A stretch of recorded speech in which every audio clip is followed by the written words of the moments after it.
Good evening and welcome to Gladiators TV for tonight's BSN Southern Series clash between the Plymouth Gladiators and the Wessex Marine POOLE Pirates. My name's Joe Bell. I will be your presenter and lead commentator for this evening's mouth-watering clash here in Devon, where it's overcast, it's a little bit muggy, expected to get a little bit chilly later on, but importantly it is dry as we look to try and make amends for the 58-32 defeat up at Wimborne Road on Wednesday night. Looking at the two lineups this evening, there is one alteration to the Plymouth lineup. Lasse Fredriksson is away on international duty tonight, so Scunthorpe Scorpions' Zaine Kennedy will deputise at the reserve berth for Plymouth. As is often the case, Poole are unchanged and will be looking to come here and continue their fine record at the Coliseum in recent years. Nearly 2 years to the date since Plymouth last beat Poole here in Devon. They will be hoping to do so later on this evening. Now let's head down to the pit and we'll see who Rob's caught up with pre-meeting. Pre-meeting here at the Coliseum, and Nicolai KLINDT has come to join us ahead of the second meeting of the season here. And Nicolai, just to reflect back, if you would, on last week, 7 days ago, Oxford were in town. It didn't quite turn out the way of the Gladiators, but your first impressions of the Coliseum? Very different. Obviously, it's different compared to any other track in the league, in the world, I would say. It's only 223 meters long, and like I spoke to my dad after the meeting, and when I was doing mini bikes, so 80cc, we had a really big track in Denmark, and that was 220 meters.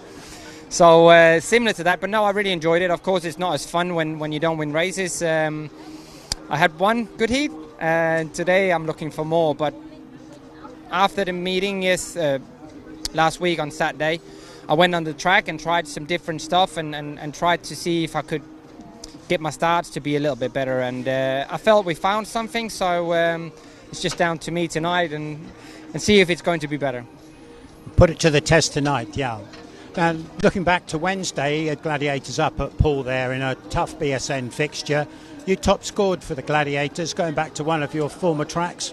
A bit of fun, I guess, going back to Wimborne Road and putting big points on the board. Yeah, it definitely was. It's like I said to many people, it's a fixture I've really been looking forward to since I signed for Plymouth. I spent 3 quality years down at Poole under Matt Ford, who's a good mate of mine still, and keep in contact. So it was obviously a shame that we couldn't get one over Poole. That would have been a bit better for us at Plymouth, yeah. But we got absolutely run over, but as you know, and many of the viewers, they are very, very strong at home. It doesn't matter who they're up against. You could see that in the final last year against Oxford. Yeah, they ran them over as well. So it's a new day today. We're on home soil, so we should take advantage of that. Yeah, that's certainly the case, isn't it? Because here at the Coliseum, it's very different to many tracks, as you've said earlier on. Very small, racing's very close. Making good starts very important here, and a chance for revenge tonight for the Gladiators to see if they can knock the Pirates off the top of their perch. There is, and I think some of the boys in the team probably feel more comfortable around here. That's their home track, and they know the ins and out in regards to setup and racing lines. There was a couple of them that were struggling a bit, not with the conditions, but just the right setup on the bike and to get out the starts at Poole. And from experience, I know it can be difficult, of course, but I'm staying optimistic and positive ahead tonight. And looking elsewhere, Nicolai, I know you're racing at Kings Lynn in the Premiership. What's your calendar look like for 2025? Busy, and hopefully, as you know, it's going to be busier with a Polish club coming along. Fingers crossed within the next couple of weeks. But for instance, now race at Plymouth tonight, got a day off tomorrow, Sunday, Monday at Kings Lynn, live on TNT, and then I'm flying to Denmark on Tuesday to practice at my home track in Region Varde. Then on the Wednesday, we're away to Esbjerg against Jason Doyle, Nis Christian Iversen, Luke Becker, and so on. And Friday off. I got an open meeting in Germany on Saturday the 3rd, Sunday off, and then we go again. So it's more or less going to be Monday, Wednesday, Saturdays for me, unless we have any away fixtures with Kings Lynn. Well, that non-stop schedule sounds grueling to me, and I'm sure it must take its toll on you and your machine. But tonight, we wish you the very best of luck, you and your Gladiators team, and let's see if we can knock those Pirates down a peg or two. Let's do so. Thanks, Nicolai. Thank you.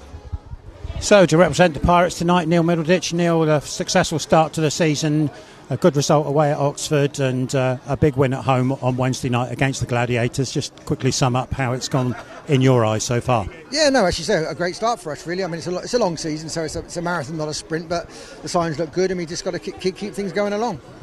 Young Zach has really hit the ground running and looks to have stepped up a lot from last year. He's with you a lot of the time. Have you seen a difference in him? Yeah, no, I think he's taken on the role very seriously. Obviously, stepping into sort of Ben's boots. You know, it's what a great honour for two brothers to represent the Pirates as captain. So yeah, I know he's thoroughly enjoying the job. Here at the Coliseum, it's a tricky little circuit. Poole have had some success here in the past, but it's not a track to be taken lightly, and the homeboys here can spring a surprise from time to time. I guess complacency isn't in the menu tonight. No, definitely not. No, as you say, it's a tricky little circuit. I mean, there are no mugs around here. I mean, they've made some alterations to the track. We haven't had a chance to have a real good look at it yet, but we've heard good things about it. So and it provides for better racing. So it'll be interesting to see. But yeah, certainly not taking it lightly. I mean, it's a meeting we want to win. And a chance really to seal the place in the BSN Series finals with a good result here. I know we've got Oxford still to come at Poole in a couple of weeks' time, but a chance to really nail colours to the mast tonight. Yeah, that's right. Yeah, we've got to take one meeting at a time. But yeah, so tonight's the main job is tonight. If we can get a result here, that'll be job done. But yeah, no, looking forward to it. And just looking at the team overall, plenty of room for improvement over the 2025 season. Matt Marson just finding his feet at the moment down at number 7, and Will Cairns coming in a little bit later on. But all the team there have got room to step a little bit on the averages, so that must want to build for performances towards the end of the year. Yeah, I think so. I mean, Toby looks good this year. I think he looks a bit cleaner on a bike, should I say? Matt's, as I say, he's finding it a little bit tough. But hopefully we can, if we can get him at the starts, he's just not making the starts and getting in the corners with him. And you can't win races if you can't get into the first corner with him. So, that's our main prerogative, is to get him at the starts. But yeah, Starke, he's doing his job. He came in to do a job, and he's done that in both the meetings he's ridden for us so far. And but everybody else, I think, is going along fine. Well, sun's out. Let's hope for some Sunshine Speedway out on the track. Good luck to you and the team tonight. Thank you very much. Thank you. Let's take a look at tonight's team lineups then, ahead of this important clash between Plymouth and Poole. Riding at 1 for the Gladiators is Nicolai KLINDT. Alfie BOWTELL is at 2. New signing Mitchell Cluff continues at number 3, with Joe Thompson in the main body of the team this season at 4. Ben Barker is captain at 5, and Zaine Kennedy, as mentioned, deputising for Lasse Fredriksson, comes in at 6, with Ben Trigger at 7, and team manager is Garry May. For the POOLE Pirates, the ever-consistent Richard Lawson is at 1, and he's joined by his able deputy Tobias THOMSEN at 2. Anders Rowe is at 3, and captain Zach Cook, former Gladiator, is at 4. Louis Kerr rides at number 5, before we're joined by another former Gladiator in Paul Starke at number 6. Matt Marson is at 7, and their team manager is Neil Middleditch. Let's head down to the pits area and see what Rob can find out before tonight's clash.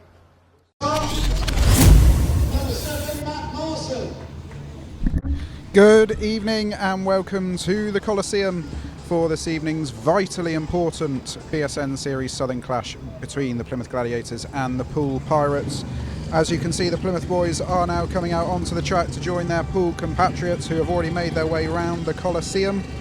Unfortunately, that nice weather that Rob was interviewing Neil with a little bit earlier appears to have disappeared momentarily. The sun has gone behind the trees away on the back straight, but it's a big crowd making plenty of noise as the Gladiators come out onto the track for this vital clash, really looking to try and make amends for the defeat on Wednesday night up at Wimborne Road, of course, 58-32, once I'd remembered the correct numbers on Wednesday, when Poole really did assert their dominance in the second half of the fixture, pulling away. Plymouth tried to keep it tight for as long as they could up until around heat 6 or 7, but the Pirates class came through in the end, and they pulled away to a comfortable victory. As we look at Richard Lawson and Louis Kerr just taking a look at gate number 4, just trying to work out what to do at the coin toss when that eventually takes place soon enough, as the riders shape up to the home straight.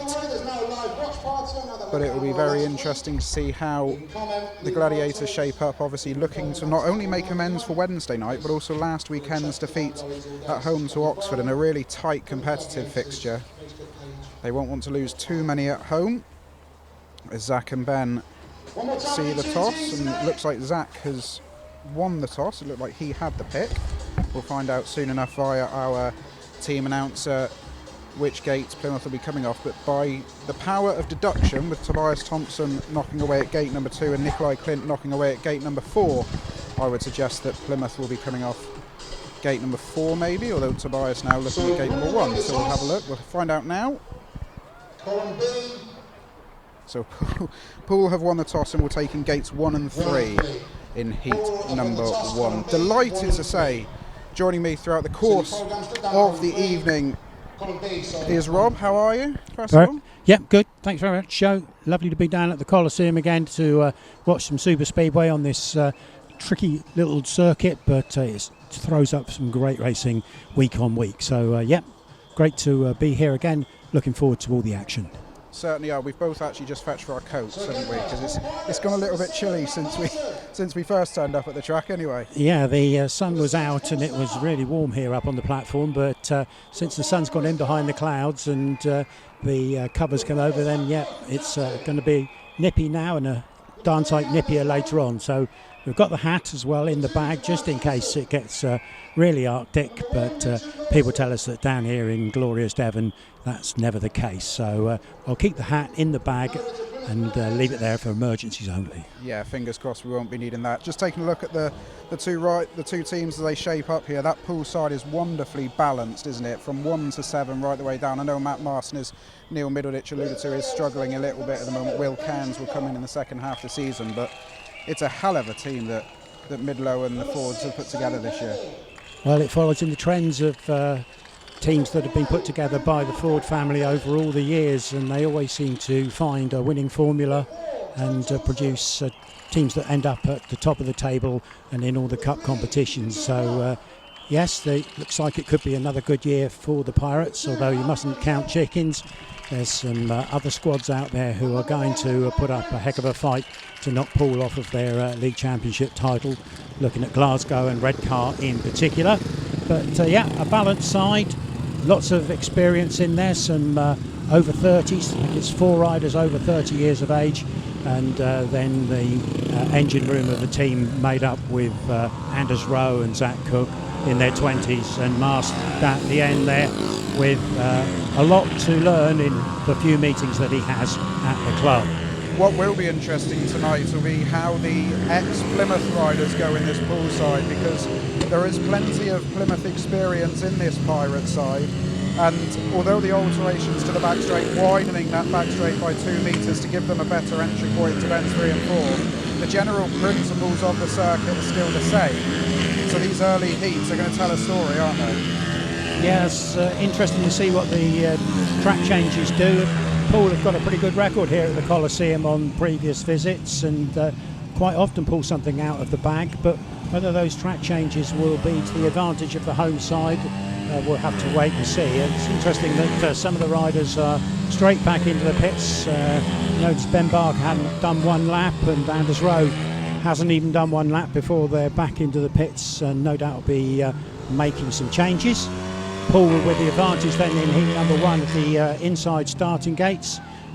Is that going to be an advantage on this track? Well, I don't know. Nicolai KLINDT is one who is very sharp away from the traps, as he showed on Wednesday night at Wimborne Road, and he's going to have his work cut out there in race 1 with Richard Lawson inside him, but let's not look too far ahead just at the moment. We'll let the riders return to pit lane, get themselves together, and then we go racing for fun in a few moments' time. But not only that, given the wet weather that we had last night, it'll be really interesting in these early couple of heats just to see how the track rides early doors. We know as meetings go on down here in Plymouth, it tends to evolve a fair bit, and by the end of the night, us commentators up here on the gantry are resembling people traipsing across the Sahara, particularly during heat waves. It'll be interesting to see how it evolves as the meeting goes on, particularly from these first couple of heats. Yeah, that's right. Of course, having come down to Devon today, wasn't privy to the weather conditions here, but just coming into the car park, you can see that there's been a heck of a lot of rainfall over the last 12 hours or so. But as it stands at the moment, track's in pretty good nick, and we'll see how things evolve as the meeting unfolds. We certainly will, and we are quickly on with the action here this evening at the Coliseum. 2-minute warning is on for heat number 1, and our 4 riders will soon be making their way out onto the circuit. Of course, Plymouth with a mammoth disadvantage aggregate point-wise coming into tonight's fixture after Wednesday night's result. For them, I suppose already at this stage of this BSN campaign, it's now about track time as we fast approach the first championship fixture. But for Poole, chasing maybe even back-to-back trebles, who knows, this is an important box to tick along that journey, isn't it? A win at a tight technical track like Plymouth. Yeah, the first rung on the ladder is to qualify for the BSN final, and a good result for Poole here tonight will certainly do that. And as we look at the screen, you can see that Alfie BOWTELL's just being pushed away from pit lane, and we've already got the big guns KLINDT and Lawson out on track already. And there you go, up to tapes they come. Just before we get going in heat number 1, I did promise a mention to Ricky, Colin and Lynn watching back in Poole there. Couldn't be at the meeting today, sending their best wishes to the Pirates for a successful and safe evening. Yeah, good evening to all Poole and Plymouth fans far and wide who are tuning into tonight's stream. I did clock plenty of Poole supporters are down in Devon this evening, spending their Saturday night in the West Country. But let's take your lineup then for heat number 1, and off the inside in yellow will be Tobias THOMSEN. Gate number 2 in blue will be Alfie BOWTELL. Gate number 3 in white will be Richard Lawson, who very rarely gets beat around the Coliseum these days, and off the outside in red will be Plymouth star number 1 Nicolai KLINDT, who'll be looking to carry on his good run that he had on Wednesday up at Wimborne Road. It was a tricky night for him here last week against Oxford. He'll be hoping that a bit of track time post the fixture will pay dividends here, but the start marshal moves out of the way and we will get the action underway as the tapes rise. And Richard Lawson it is who gets across to the inside and takes the lead going down the back straight. Nicolai KLINDT will now swoop around the outside of Alfie BOWTELL to try and set after the Pirates number 1, but as is so often round Plymouth, Richard Lawson's out front. Yeah, sweeps a nut from gate number 3. He had the measure of KLINDT into the first bend, but Gladiators packing into the minor positions. Tobias THOMSEN a little bit of drift at the back, but Lawson there steady as you go round the first 2 bends. Quick look over the shoulder, he sees KLINDT behind him, but not really in a challenging position, has come over the start-finish line for 1 lap to go. Yeah, Richard Lawson out front looking pretty comfortable in these early stages. Tobias THOMSEN trying various lines to get near Alfie BOWTELL, but he's going to run out of real estate. But as he comes round to take the checkered flag, as is often the way, Richard Lawson in heat number 1 for the Pirates.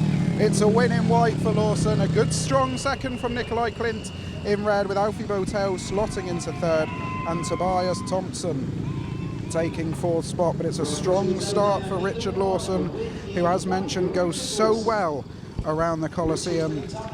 Will clock the winning time 52.05, so it's not a bad time early doors, and that should make Richard feel even happier about his trip. So first in red is Richard Lawson's, or in yellow even. Second in red was Nicolai KLINDT. 3rd in blue Alfie BOWTELL, and 4th in yellow Tobias THOMSEN. Just what the doctor ordered for Richard Lawson. Yes, the 52.05, fastest time of the season at the Coliseum so far. And as we look at the riders coming together on the start line for the rerun, it's Richard Lawson who finds the sweet spot there on gate number 3. And when the tapes go up, it's he who makes the fastest start. And off to the first bend he goes, gets over Alfie BOWTELL on gate number 2. And the Gladiators pack in 2nd and 3rd, with Tobias THOMSEN a little bit of drift at the back and work to do if he's to trouble the scorers a little bit later on. Yeah, plenty of opportunities for Tobias, who sent as the night goes on to try and make amends for that 4th place, but the reserves are making their way round to the start line. We should mention, if you are late joining the stream, Lasse Fridriksson is away on international duty tonight, so deputising in place of him is the Scunthorpe Scorpion Zaine KENNEDY, who scored pretty well on his only visit to the Coliseum a couple of seasons back, scoring 9 points from his 6 rides. But as we take the line-up of the inside in red will be Zaine Kennedy. Gate number 2 in white is former Gladiator POOLE Starke. Gate number 3 in blue is Ben Trigger. And off the outside in yellow is Matt Marson. Good to see Zaine Kennedy back in British Speedway. He's been plagued with injuries in recent years, suffered a pretty horrible one going into last season, I think it was, and he spent the time back in Australia recuperating, but back with the Scorpions with his brother Declan this year as they come up to the line. Key battle of the reserves though, Rob, isn't it, particularly tonight? Yeah, I fancy Plymouth in this one. Young Matt Marson out on gate number 4 will have an awful lot to do, down to Paul Starke if you're a Pirates fan, hoping that he can do something special there from gate number 2. But 1 and 3 proving to be a useful place to be, usually first in the first heats of the meeting. Let's see what happens when they go to the line, race number 2. Ben Trigger, the last one into line, then Star Marshall moves out of the way, the tapes rise and away we go. It's a fairly even break, but Ben Trigger's going to try and go around the outside of Paul Starke, who shuts the door on him. Now Zaine Kennedy goes up the inside, and Zaine Kennedy throws it up the inside of Paul Starke, and that's a vital slot in for him, with Ben Trigger filling into third. But what an aggressive move by Zaine Kennedy. Yeah, excellent work from Kennedy in the first corner there. It looked like Starke had made the jump, and drifting wide, it left the big door open for Zaine Kennedy to slide through. He's now in a safe first position, bit of a buck on the first corner there, but he's going wider and wider, and he's out of control there. Now that should open the door for Starke to have another go at him. Ben Trigger still buzzing around Paul Starke's back wheel. Matt Marson a long way adrift. This is a fun-filled ride here for Zaine Kennedy. I'm not totally sure he's enjoying his first trip around the Coliseum this season, but as he brings it into bends 3 and 4, he's going to make it home in one piece, which will be a relief. That was fairly uncomfortable stuff at times, but Zaine Kennedy really aggressive on the bike, and after getting the better of Paul Starke early doors, brings home a heat advantage for the Gladiators, and it is very well received by the home crowd. My word, Zaine Kennedy will need a sip of water when he gets back into his pit bay after that. Interesting to clock the time in this as well, as he comes around to take the applause of the home crowd. 54.30, so a fair bit slower than Richard Lawson. First in red, Zaine Kennedy. Second in white was Paul Starke. Third in blue, Ben Trigger. And fourth in yellow was Matt Marson. Gosh, that was exhilarating for Zaine Kennedy. Oh yeah, excellent work for the Gladiators there. Starke, I think, will be disappointed when we look this one back, because he had made this jump onto the inside line from the tapes, but he drifted, and Zaine Kennedy took advantage of that gap that he left, shot through to the front, and brought the race home. A little bit hair and scare him in places, but that doesn't matter, because he finishes off strongly, and the Gladiators take first blood in the meeting and a 4-2 heat advantage.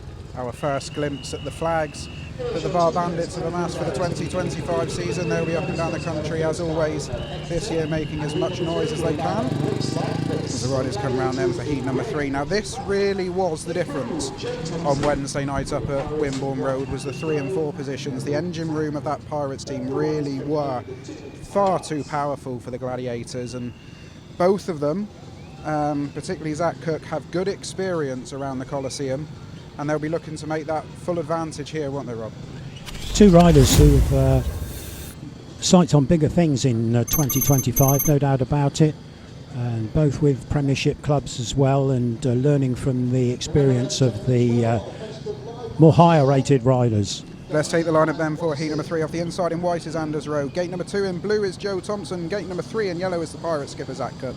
And off the outside in red will be Mitchell Cluff, and Mitchell will be looking to very quickly settle himself into this Plymouth side. It's been a tough opening for him. His first stint in British Speedway, he'll be hoping for a bit of success here if he can. But it's all about getting out the starts, something which the Gladiators struggled with 7 days ago against Oxford. Oxford certainly brought their gating gloves with them, and Plymouth really did. And you know, it's 9/10 of the law around here is gating out of the start, so let's hope that both Joe and Mitchell are in good form when it comes to that here, as we wait for the Pirates to join us at the tapes. And Joe Thompson and Anders Rowe will be the last ones into line, then Star Marshall moves out of the way for heat number 3. Tapes rise and away we go, and Joe Thompson and Anders Rowe get to bend 1 and 2 together, and Joe Thompson around the outside of Anders Rowe. Is he going to be able to make it stick? Anders is going to try and come up the inside. Joe Thompson goes high and wide. Is he going to be able to hold off Anders Rowe, who goes to the boards? And Anders Rowe it is. That's a brilliant ride by the Pirates number 3. Yeah, it's great work for Rowe there to get his nose in front. He's brave going into turn 3 there and pushing Joe wide. And here comes Zach Cook. The race is nowhere near complete here because Zach Cook hunting down Joe Thompson. They're dropping down onto the inside line, and Zach Cook really putting the press on now. Joe Thompson, Joe just taking it steady around the inside.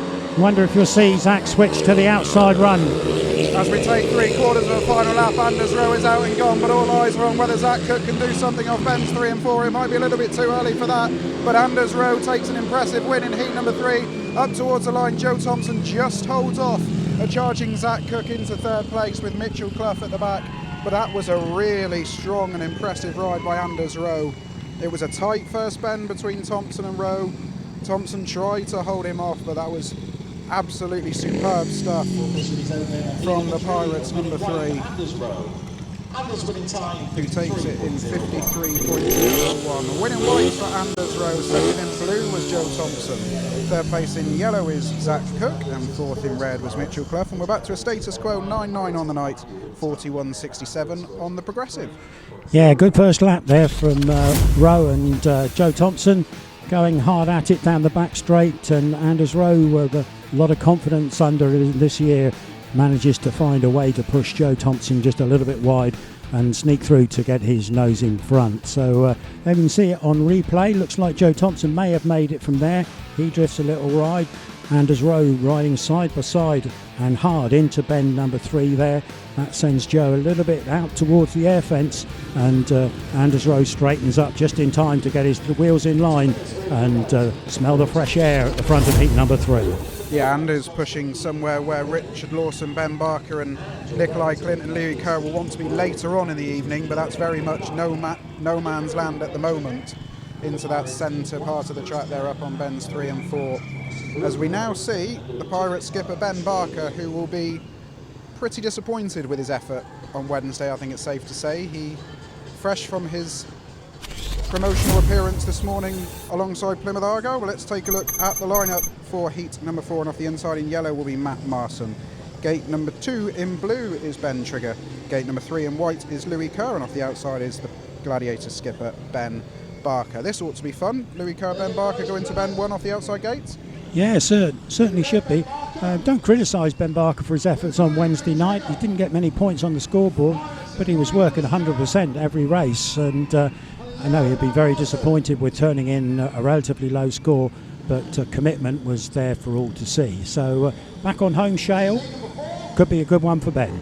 I think if we look in the Oxford Dictionary for Ben Barker and his definition, I think commitment would be one of the words that you would use to describe him. And around this home track, if there's one thing Ben does not like, is getting beat around his home circuit as the riders come up to the line. But he knows he'll have a job to do for his team tonight as a leader, try and help the new lads into the team settle in and try to get to grips with this modified home circuit, which is getting pretty good reviews after last week's meeting, and let's hope it's the same tonight. Ben's just going to turn away, keep the rest of the group waiting at the start line, readjust his starting position, and now he's happy, angling his bike towards the inside.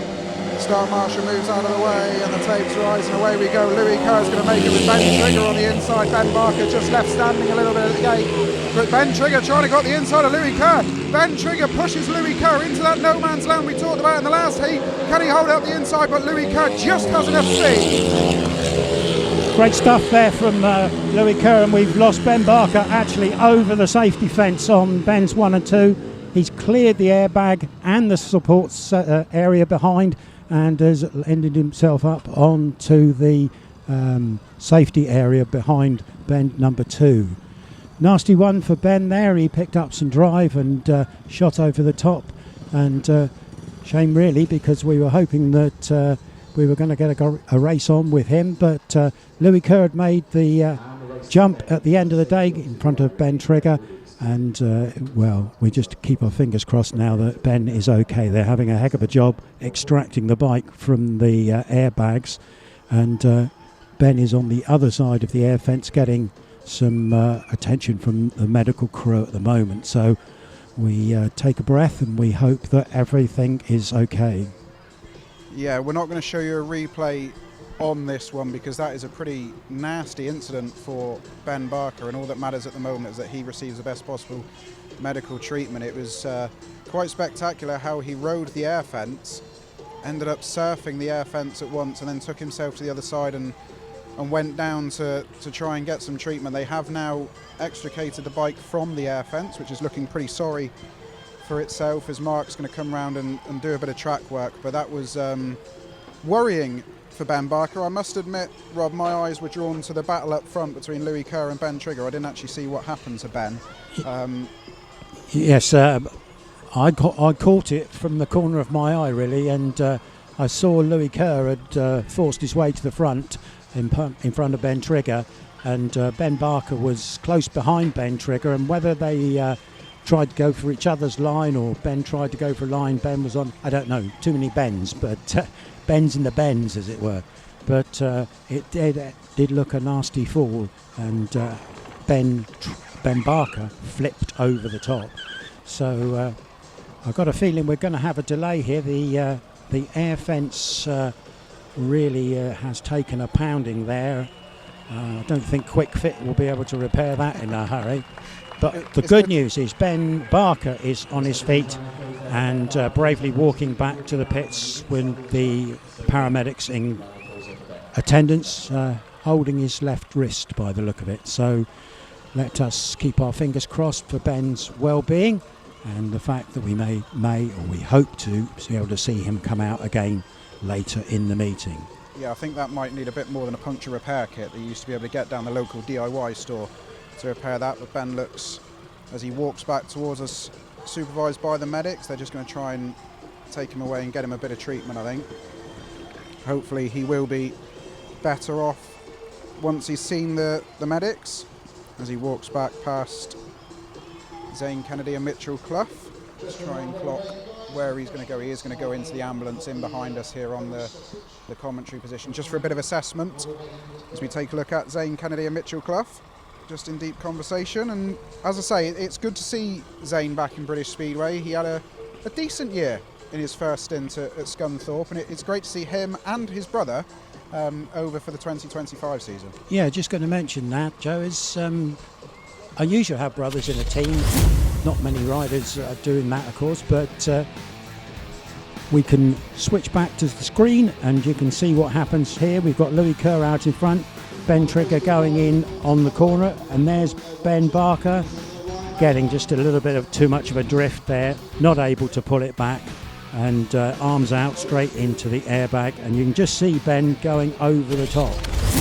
Yeah, so, I think he was nasty. trying to pose for the cameras by sitting on top of the fence, but he did well to get himself down the other side without hurting himself even further. But as we say, fingers crossed, it looks like his arms were locked as the bike clattered into the air fence, so there's a fair bit of force gone through his arms there. Yeah, those are nasty ones, aren't they? Out of control, and what can you do? No time to get out the back of the bike, and you just follow it through. And in this case, it was through the fence, through the catch fence, and onto the neutral area behind. Here come Mark's trusty team of workers. Yes, excellent. Here we come with I feel more like we should be airbags. whistling hi-ho as they wander on with the new section of the air fence. But Do we have dwarfs carrying it? Well, a few. well, we got Lee Trigger mucking in and helping out, and Mark Phillips, along with some of the brilliant track staff down here at the Coliseum. But as we can see, looking down the back straight, there's Garry May in conversation with Alfie BOWTELL. But as you can see, it's a fair whack that this air fence has taken, and it is deflated obviously all the way round towards that back straight now. It's we are in for a delay, and fingers crossed, A, the air fence can be fixed, and B, Ben Barker's okay to continue in the meeting. Yeah, and on picture there we can see referee Chris DURNO has come down just to have a look and see what's going on there with the airbag. Chris, of course, is one of the most travelled officials within the sport. He's been to Speedway at over 300 tracks around the world, and if my spies tell me correctly, I think he's also done what was formerly called the 92, which is every Football League ground at that time. So much travelled man, Chris DURNO. Sits on the FIM committee as well, of course, as a track commissioner, and can often be seen in the referee's box at various important continental meetings up and down the country. Based in Solihull, for those of you who've got an interest in that. Probably none, but an interesting little fact, by the way.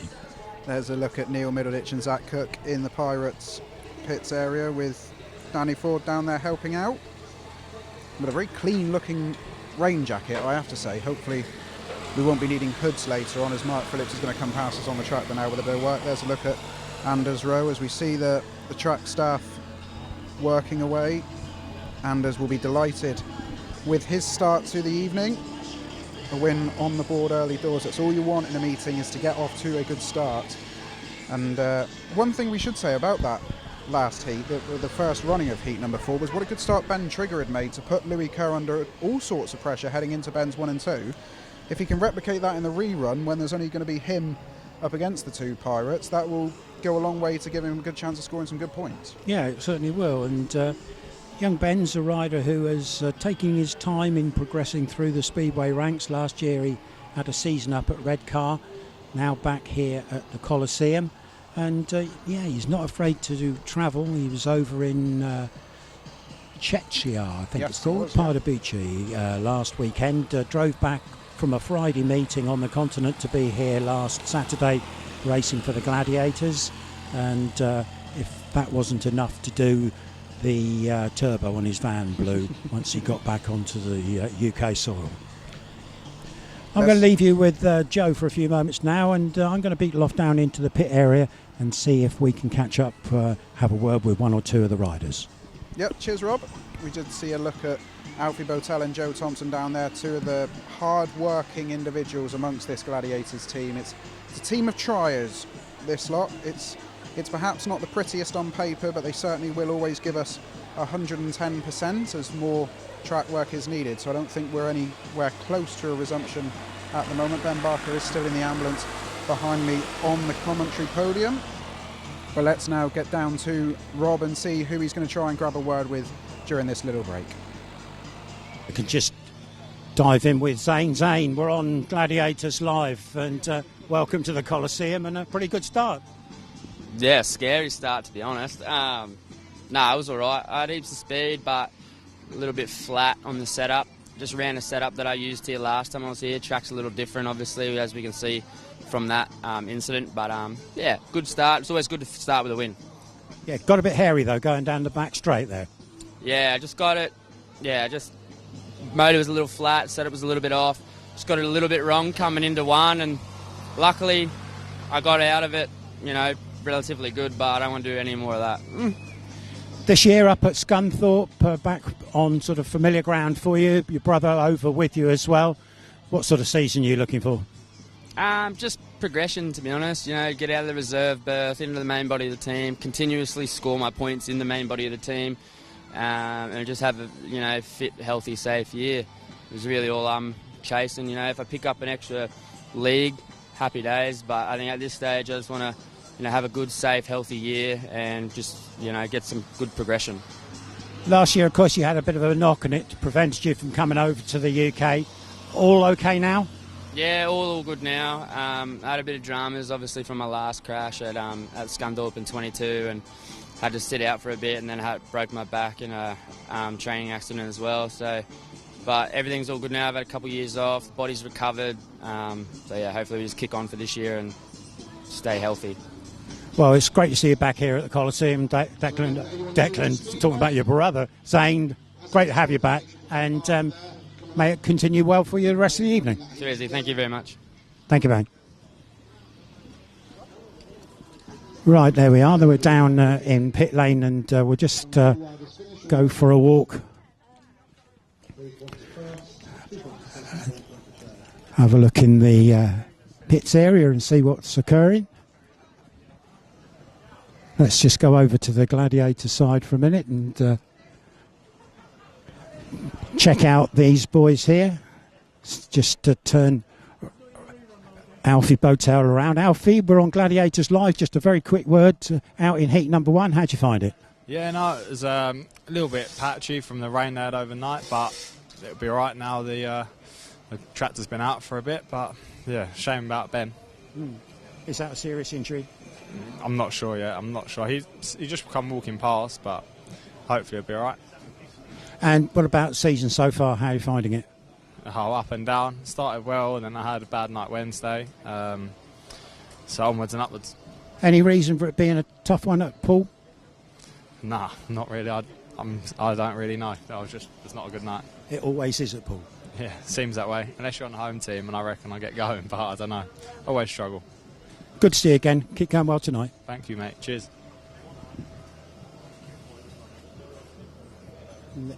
Let's just spin around over here and see what we've got on the Poole side. It's just a collective of pirates there, just getting themselves together. It's like Zach Cook there with a little bit of work going on. Sure, he won't be too happy with the third place in his opening right. Chance to put things right there with a bike, maybe.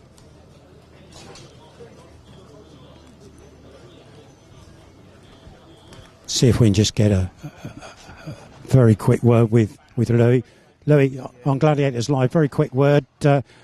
First race out, first race in front, but then stopped with Ben coming off. You obviously didn't see what happened, but how are you finding the conditions?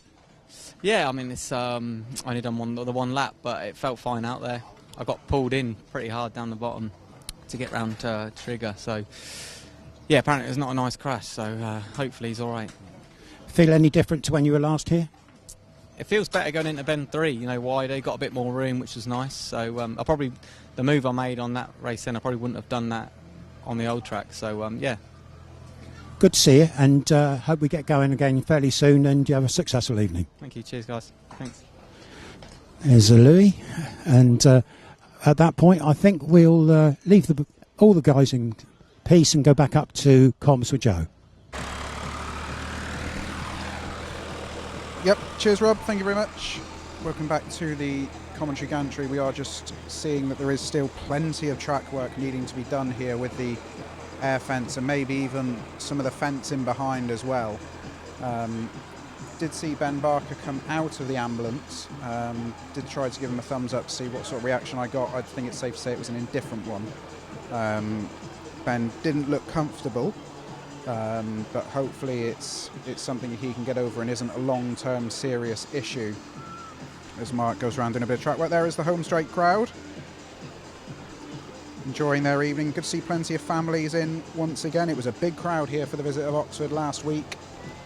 Good to see another decent sized crowd in. As I mentioned, plenty of Poole supporters have made the trip down, getting plenty of waves as well on the live stream, which is good. They won't know that I'm waving back at them, but we'll see a fairly populated children's race later on in the interval, I would suspect, whenever the interval does come around, providing we don't have any more stoppages. Of course, there you can see clerk of the course Rob Duran in his brown jacket inspecting what's going on out on the circuit. As I say, it's a pretty serious one that Ben's taken, but let's take a look at some video footage while we wait for resumption. So here is the lineup then for this heat number 7. Jordan Jenkins off of the inside here in gate 1 in white, and his teammate Dan Gilks off of the gate 3 in yellow. Ben Barker off of gate 2 in red, Lassie Fredrickson off of gate 4 in blue. 2 first heat winners here. So here we go then, heat number 7, tapes up, away they go. It's very even off the inside. It is the rider in white, Jordan Jenkins, who leads, but he leaves a gap up the inside that Barker tries to come up the inside. Barker's moved through into second. He's now trying to force Dan Gilks wide. It gets very close on the back straight. Now Barker is going to chase after Jordan Jenkins. He goes right out by the fence. Barker's on the chase. Jenkins got a little bit of lift there, drifted towards the fence, and Barker has capitalised. Yes, he has. He's managed to get round the outside of Jenkins, crossing the start-finish line. A brilliant piece of riding there by the Plymouth captain, and Lassie Fredrickson has got past Dan Gilks as well, so all of a sudden it's a 4-2 to the Gladiators. That's a tremendous ride by both Ben Barker and by Lassie Fredrickson, who capitalised on a mistake by Dan Gilks coming off of bend 2, but it's a brilliant win again. Benjamin Barker is absolutely flying. He's making use of all of the space now on this newly formed Gladiators Coliseum. So the results then of heat number 7, it was a win in red for Ben Barker, 3 points to him, 2 points to Jordan Jenkins in white, 1 point to Lassie Fredriksson in blue, no score to Jan. That was video action from last week's defeat here against the Oxford Cheetahs, seeing Ben Barker fly round out in front, which is where we're used to seeing him these days. Garry May just given an interview on the tannoy system here at the Coliseum. He's saying that he believes that Ben's going to come back out in a few rides' time. Whether or not that's against medical advice, we'll wait and see, but Ben did spend a fair bit of time in the ambulance with the medics, so I'm sure he'll take good advice and come to a decision. Good to hear from a few of the riders in the pits area there, Rob, and it was probably confirms what we thought pre-meeting, that the track after the rain last night was going to be a little bit patchy, as Alfie said. Yeah, I think so, and it does take a few races for the surface to bed in and find its own level. Mark's out with the tractor at the moment, not the tractor, the truck, putting some water down, so that must indicate that it's not that tacky underneath. Obviously a measure to keep the dust down, but well, yeah, it's a gentle watering at the moment, a bit like what you do in your garden on a summer's evening. Yeah, I'm not sure you'd get soaked, but you'd certainly know about it if you followed the truck around. You can see what's going on there. I'm sure all our viewers have got a truck like that they water their gardens with summer evenings, sitting there with your gin and tonics and all that business, and the water truck comes by. We'd have needed it a few weeks ago. I have to say it's been an incredibly dry spring everywhere in the south of England. I mean, it was warm down here for weeks on end, and then the last couple of weeks we've had very wet evenings, and as I say, last night was a wet evening as the Bar Bandits serenade Garry May as he heads back in to the pits area. They always like to show Garry that he's loved down in these parts. Gary's certainly enjoying his role as team manager down here in Plymouth. It's safe to say over the last few seasons, well, since Gary's taken the job, it's not been short of drama with various injury issues plaguing the team, but it's nice to have a number one going into the season who's fit, who's ready, and he was discussing pre-meeting his work schedule. I don't think you'll ever find a Speedway rider who'll moan about having too many meetings, and Nicolai KLINDT certainly keeping himself very busy. As he always has done. He's a rider who's committed to the clubs that he's signed for, and he does his utmost for them each and every time. A very likeable chap as well. And since he came over to the UK from Denmark, he's never really found himself short of work, be it in the UK or on the continent. He has immaculate equipment, he has a fantastic personality, a brilliant rapport with the fans, and so clubs want to sign riders like that, because added to all those traits, he also scores points on the track, which is what they're there for in the first place. So it's good for Plymouth to have a good, strong number one. He'll have ridden some of the tracks, maybe not all of the tracks recently, but he's a very good starter, and when you get in front on a speedway track and you've got a little bit of speed, then you can certainly do some damage on the points front. What is good news is, as you saw on the stream a moment ago, they have dragged away the damaged air fence panel. It took some extricating itself from the support fence back there, as we see Paul Starke heading back into the pits area, so fingers crossed they can secure up this new air fence panel and re-inflate, if that is such a word, to get the air fence back up and running. And once the aforementioned Chris DURNO, our referee here this evening, is happy with the state of the fence and the track, then we will be able to get underway. As we see a look at some of the artwork down here at the Coliseum. If you have been to the Coliseum on the way in, you'll have seen a bit of artwork just inside, and there's been a fair bit done to the track in the winter. Much better conditions at times this winter compared to last for a bit of track work, and good to hear Louis Kerr speaking positively of that new entrance into bends 3 and 4. Yeah, it's obviously going to be new to most of the visiting riders here, and track alterations can go one way or the other, can't they, really? They can actually make racing a lot better, a lot racing safer, but on the other hand, they can just maybe peter away on occasions, and you wonder, why was that piece of work done? Great to see Chris DURNO mucking in and helping out the track staff here. He's doing all he can to help get this meeting back underway. and he is helping with the team down there as they get a little bit more support. We did also catch a glimpse of Ben Barker back with his race suit on, although did look a little bit uncomfortable as he was leaning against one of the bikes in the back of the pits area. As you take a look at a long shot of the Coliseum. And a good crowd as well. Lovely to see. As I say, it was a big crowd here last week for the visit of Oxford, and another decent crowd in again tonight. Obviously, when the summer holidays kick in and the weather gets that little bit warmer, hopefully the families that are new to Speedway will come back again later in the year, because without the families, the future of the sport will look pretty bleak. I've got to say that the Plymouth promotion have done some terrific work advertising things here at the Coliseum over the run-up to the season, and all the social media, the posts that I see are really emblazoning the name of the Gladiators around the area. And I think, as Joe says, it would have paid off last week with an excellent attendance for the opening meeting.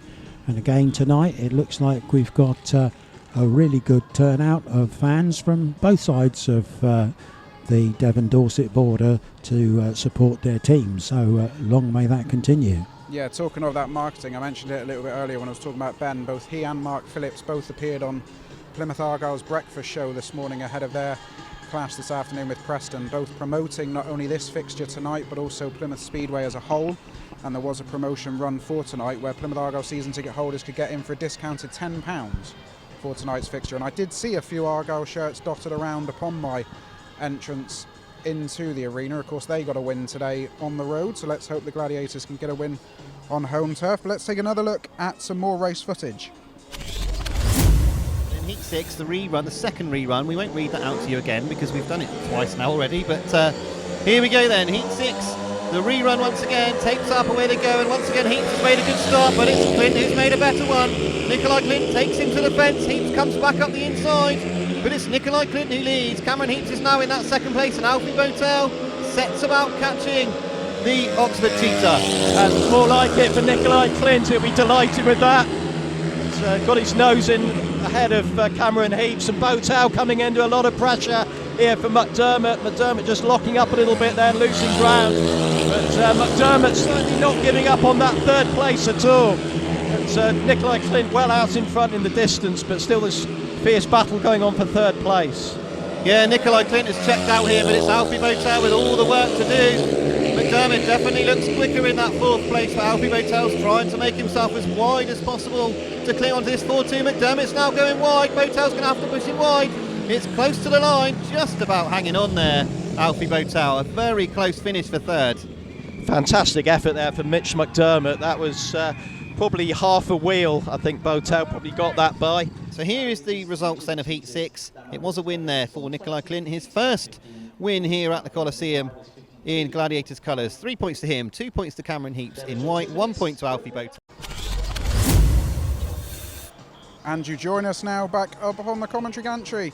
As you see, both myself and Rob wrapped up for the conditions this evening. That was some more footage from last week's clash with the Oxford Cheetahs, but you can see it's less than glamorous up here, particularly when it rains, but fortunately tonight it's not raining. But we are in good shape with the Gladiators TV team, who do a great job, and we hope you are enjoying the coverage back at home. As we take a quick look at the air fence work that's going on, I can see Mark Phillips is down there now with the team, trying to get this air fence in place and secure. Chris DURNO is walking away.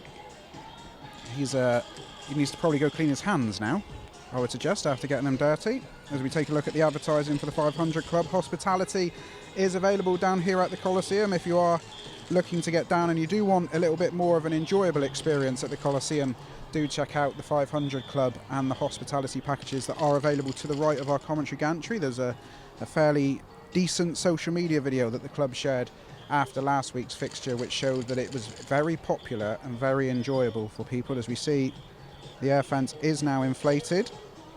Yeah, they're now back on the neutral area there, just making sure that the air fence is secured in the proper way.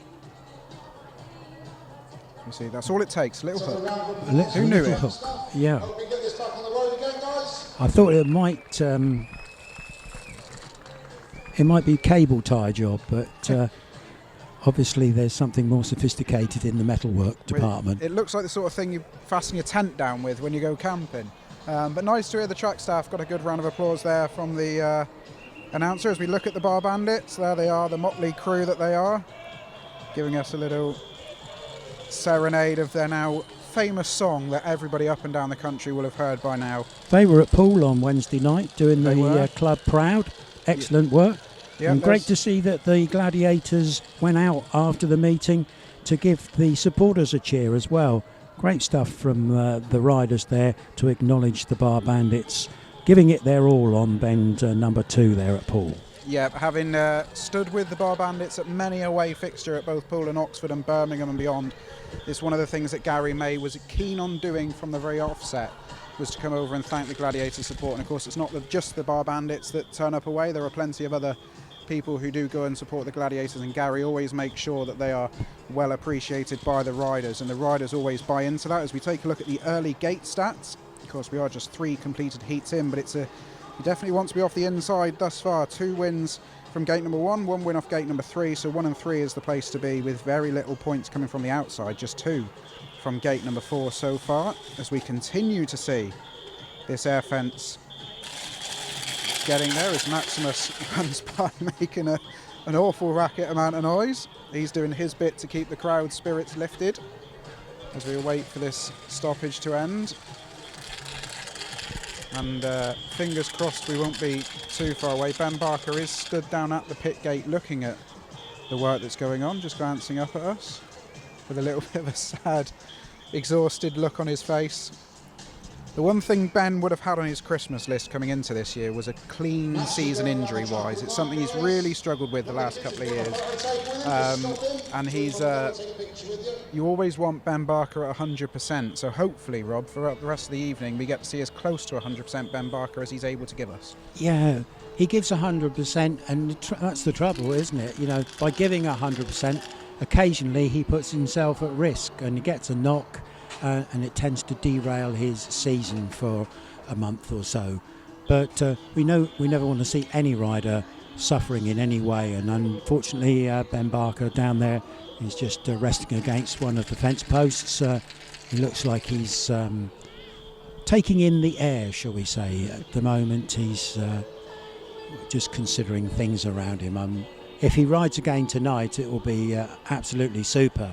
We just hope that if he does decide to come out and go for the Gladiators, then he's okay to do so. We don't want any more accidents, and Ben feeling even worse than he actually is. Yeah, just looking at Ben from our commentary position, looks like he's got a bit of taping on his neck area at the moment. I don't know whether I couldn't quite see whether he had that on pre-meeting or whether that's been applied since. But maybe some strapping's been put on his arms, shoulder area, whatever it is he's done. But I'm not sure I'd want Ben's lottery numbers given his recent injury record. As there's Chris DURNO observing from his referee's position.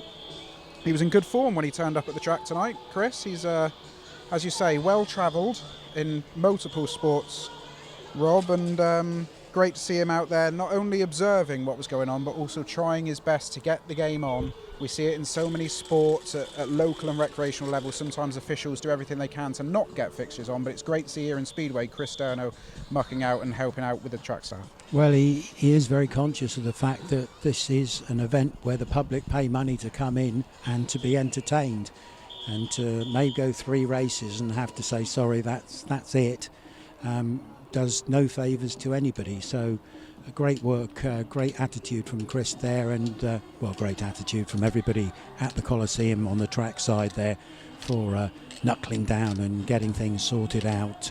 And it doesn't look like it'll be too long before we go racing again. I think cable ties have come to the rescue at certain points of the second bend fence, and there we go. I don't think we can see it at the moment. Our commentary position gives us a good view. You're looking at what's happening in the pits. Now we're on to cable tie gate, if you want to call it that. I think local hardware stores never go without Plymouth Gladiators trade for cable ties, that is for sure. We did also see Neil Middleditch and Ben Barker sharing a joke. There is Ben Trigger just visualising his start with his dad Lee, former Plymouth Devils team manager back in the day, helping him out as he always does, drives him all over the country and Europe these days on his pursuits for youth championships. As we take another look in, I think we can see Alfie BOWTELL set down, and there's Ben Barker in the corner. Joe Thompson just checking up on current affairs. And we have a 2-minute time allowance. We're just going to have a quick interlude. We'll be back in a few seconds.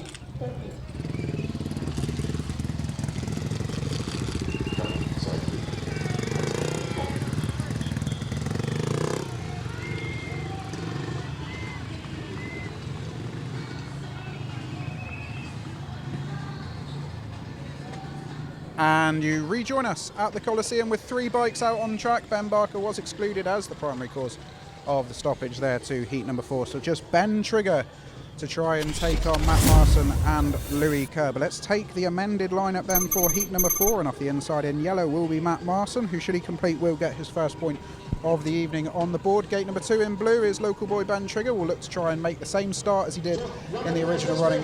And off gate number 3 in white will be Louis Kerr. The vacant gate number 4 was Ben Barker's, but he is going to rest up for a couple of rides later on as he joins me pulling faces on the commentary gantry as we await the start of heat number 4. Ben Trigger will try and limit the damage as best he can here, try and keep the Gladiators in touch on the night.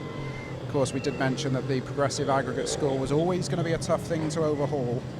Pirates very strong and a comfortable barrier coming in here, but let's see what Ben Trigger can do. If he can replicate that start, then he'll have a good chance of putting Louis Kerr under some more pressure again like he did the first time around. That's got to give him good confidence for the rest of the night. He got out at the start in heat number 2. Can he do it again in heat number 4? The green light is on, the tape's right. It's another good one from Ben Trigger, who gets across Louis Kerr. And Ben Trigger has very quickly established himself a gap on Louis Kerr. As he heads into bend 3 and 4, he visualised the start. It's the stuff of dreams, Rob. Superb stuff from Ben Trigger. Ideal gate, gets over Louis Kerr and leads him away round the first corners. And there's a gap there, a big gap between Ben Trigger and Louis Kerr. And Kerr, well, how are we going to close this? I don't think he can, to be perfectly honest. Too wide on the corner from Kerr, and Ben Trigger, well, he's flying at the front here.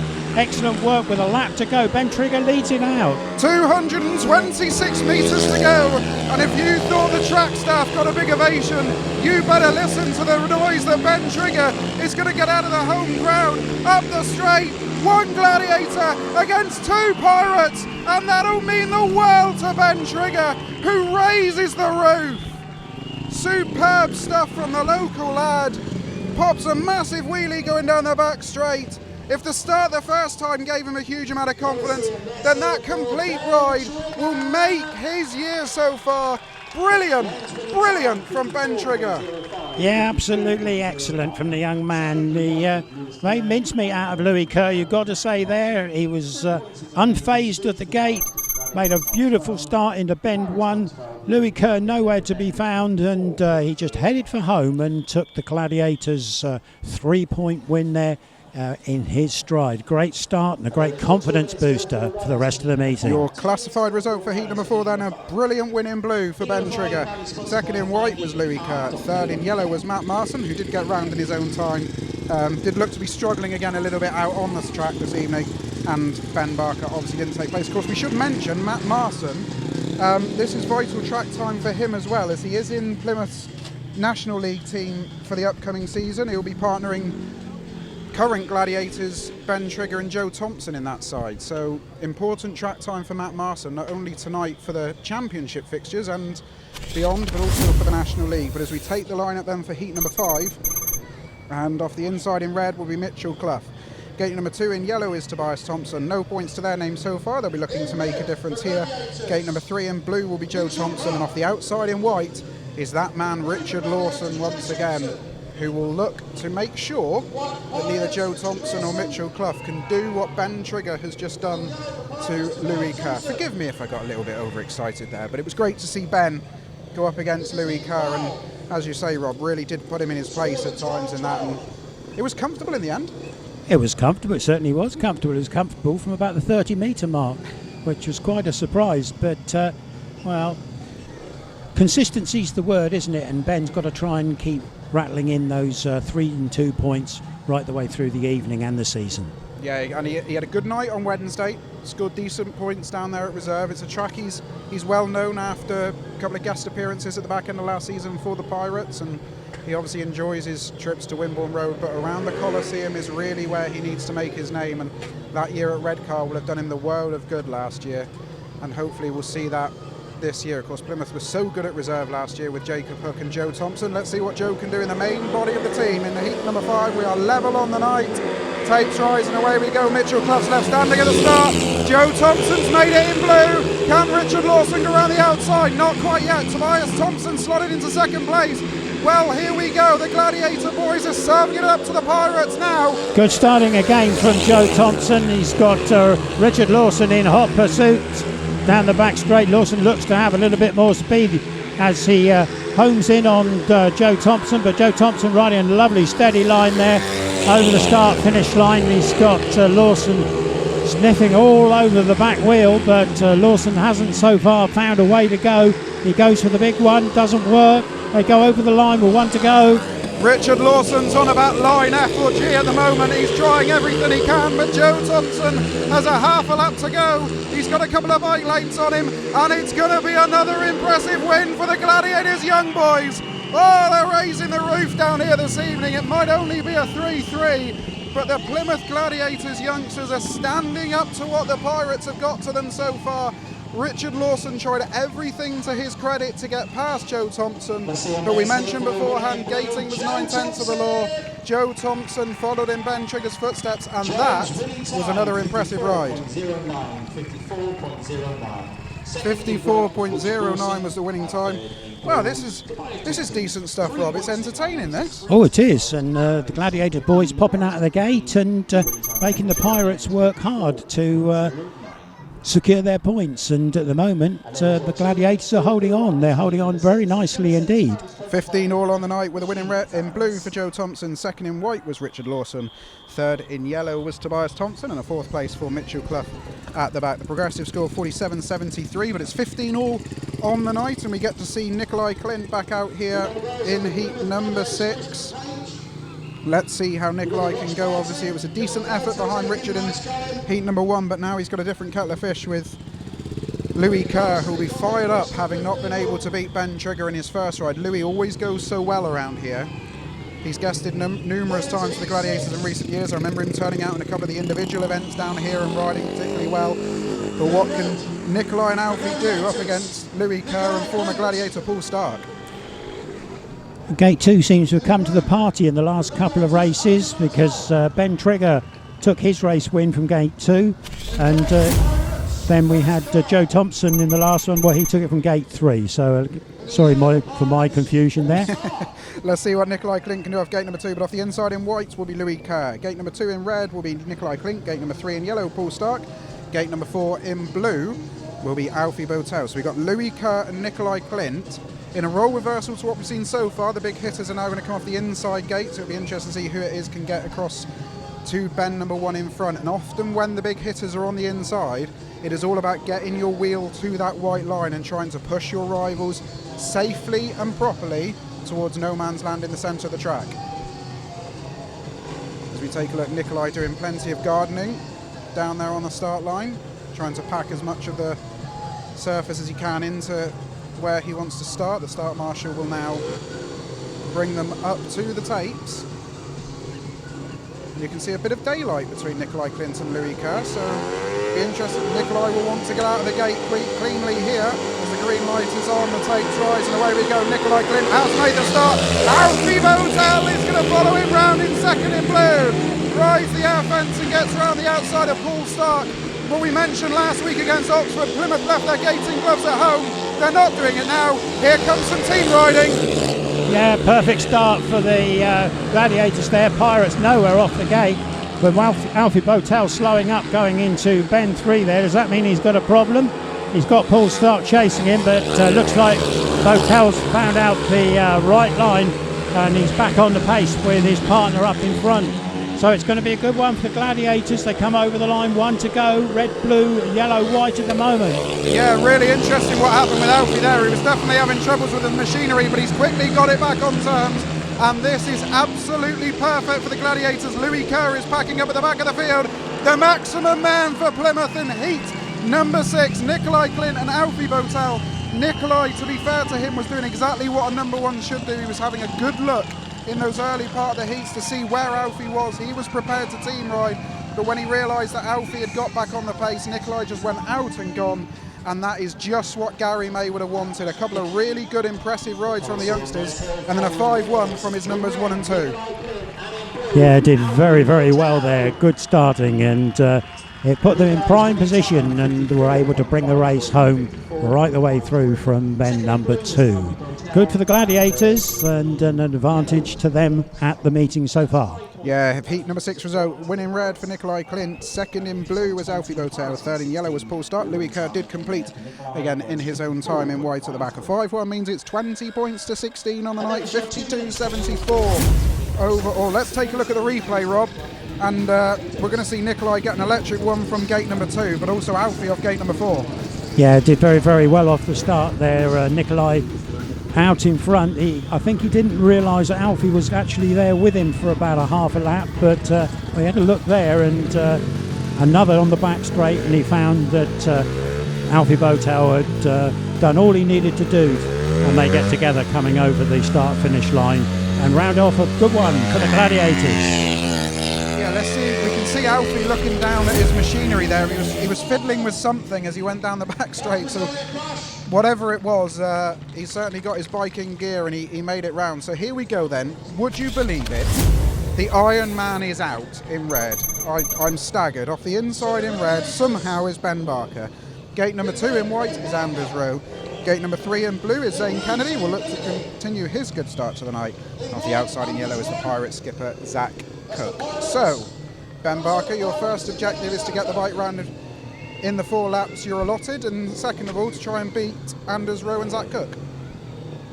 Yes, just hope that adrenaline is doing its thing with Ben there, just to pump him up to get going again. Just hope it's a safe outing for him. But looking at the gate, well, the engine room of the Pirates have lined up in this one, and they're looking to strike back straight away.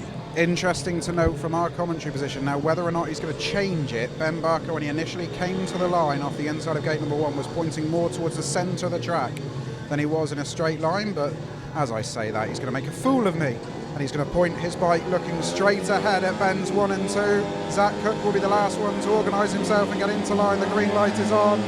The tape dries, away we go. Ben Barker's left the standing at the start. The Pirates it is who get out of the gate this time. Oh, Zaine Kennedy comes to grief with Zach Cook. The red light's on immediately. Ben Barker's down again as well. That looked like an independent incident. It's only Anders Rowe who's made it round to the start line. There was contact between Zaine Kennedy and Zach Cook. Zach is still on the floor. Zaine is up on his feet. Zach now getting to his feet, which is great to see, and a warm round of applause greet the pair of them. But unfortunately, once again, our eyes are drawn to the back straight, and Ben Barker is still down, and now the medics are running over to him. This is not looking good for the Gladiators skipper. As we take a look at the replay, and you can see this is from the previous heat with Nicolai and Alfie. Both riders are now up on their feet. Zaine's pushing his bike back, Zach Cook walking back slowly. Ben Barker's back up on his feet again. Relieved to say, but I'm going to suggest that we might not be seeing Ben again. No, I think the paramedics will advise that he steps out of the meeting at this stage. Look at this rerun we've got on screen at the moment, and a nasty coming together between gates 3 and 4. Zaine Kennedy, Zach Cook. We go into the first bend, Zaine pushing in. Zach tries to come over, and they just come together. It's a first bend bunching situation in my view, and I think it would go all 4 if Ben Barker is okay to resume. But I'm not the ref, so we'll let the man up in the box make all the calls. Yeah, I think Chris DURNO's just come to have a look at the replays here next to our position on the commentary stand. But Ben Barker walking very slowly back into the pits area. Zach Cook has made it back as well, but I suspect that if Ben received medical advice the first time around and he went against it, I suspect the medical team will now be putting their foot down with Ben, because it was an independent incident when he came down, and we will await the news. But we may well see all 4 back. Well, 3 and somebody, I suspect, will be the case. As you say, it did look like a first bend incident, Rob, didn't it, to be fair? Yeah, it did, but you know, I can make a call on it, but I'm not the man who makes the final decision. And in my view, we want to get all 4 riders in the race, and we have racing on a full complement. Now you can see Nicolai KLINDT just draining a little bit of oil out of the engine. Got his mess tin underneath there. Hope he didn't have his dinner in that as well.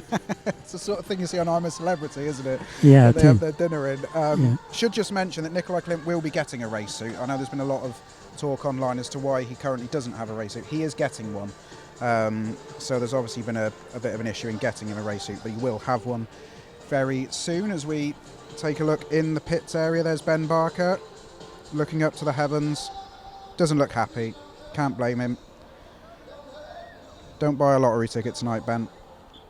He's just given a nod to Chris DURNO. Now, I presume Chris DURNO's asking him, are you okay?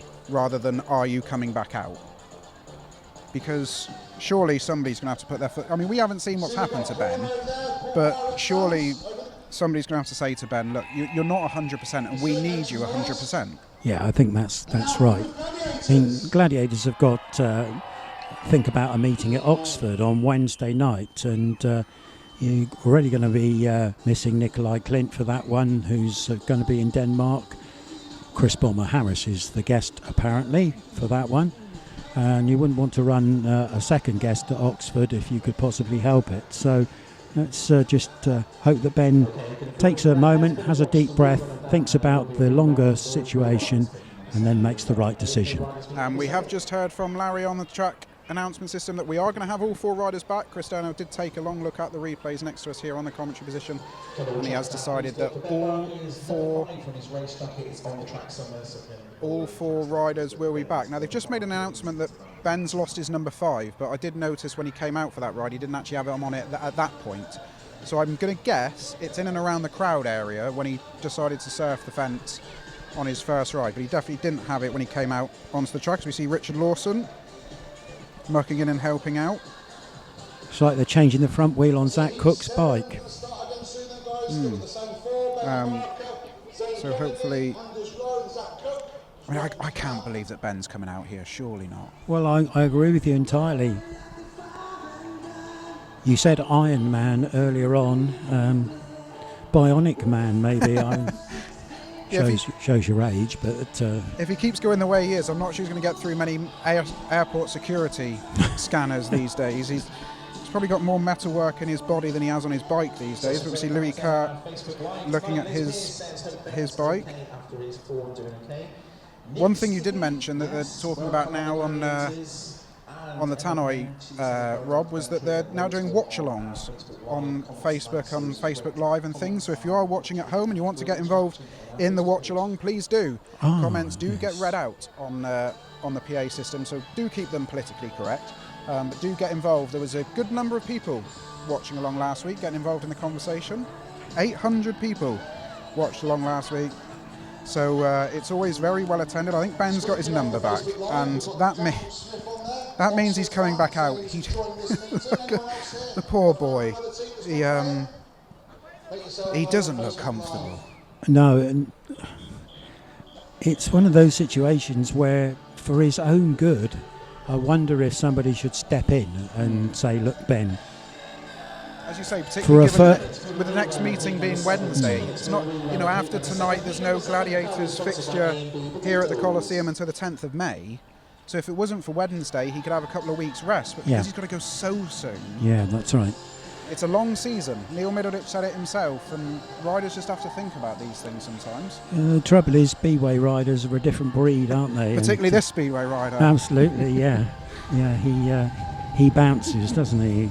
And he seems to be able to come back from it and put it all behind him and go for his team again. All credit to him, but let's just hope it's the sensible thing to do on the night. Yeah, let's see. He's showing some leadership. He's showing an example to the rest of his team here, and he gets a warm round of applause as he makes it down the back straight. I think the home crowd really appreciating that Ben's putting his body on the line. I mean, all Speedway riders put their body on the line every week. when they go out onto the track. But Ben really is pushing the boundaries here this evening already. I mean, crikey, we're already into the third meeting of the season and only the 7th heat of the night, and we're already talking about Ben Barker putting his body on the line.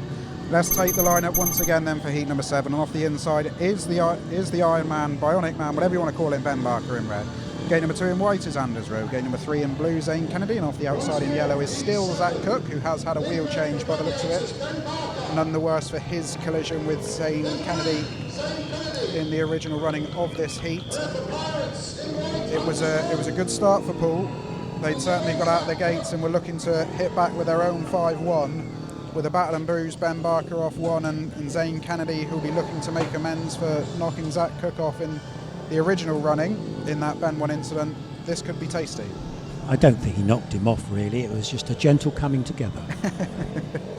Gentle coming together. Chris DURNO agreed, hence why all 4 riders are back at the tapes. The green lights are on, the tapes are up, and away we go. Ben Barker left behind again. The Pirates have made it, and Anders Rowe and Zach Cook are going to follow each other around here. Zaine Kennedy's into 3rd. Ben Barker, who was left at the start, is back in 4th and is struggling to make an inroad on Zaine Kennedy. Just what Neil Middleditch wanted here.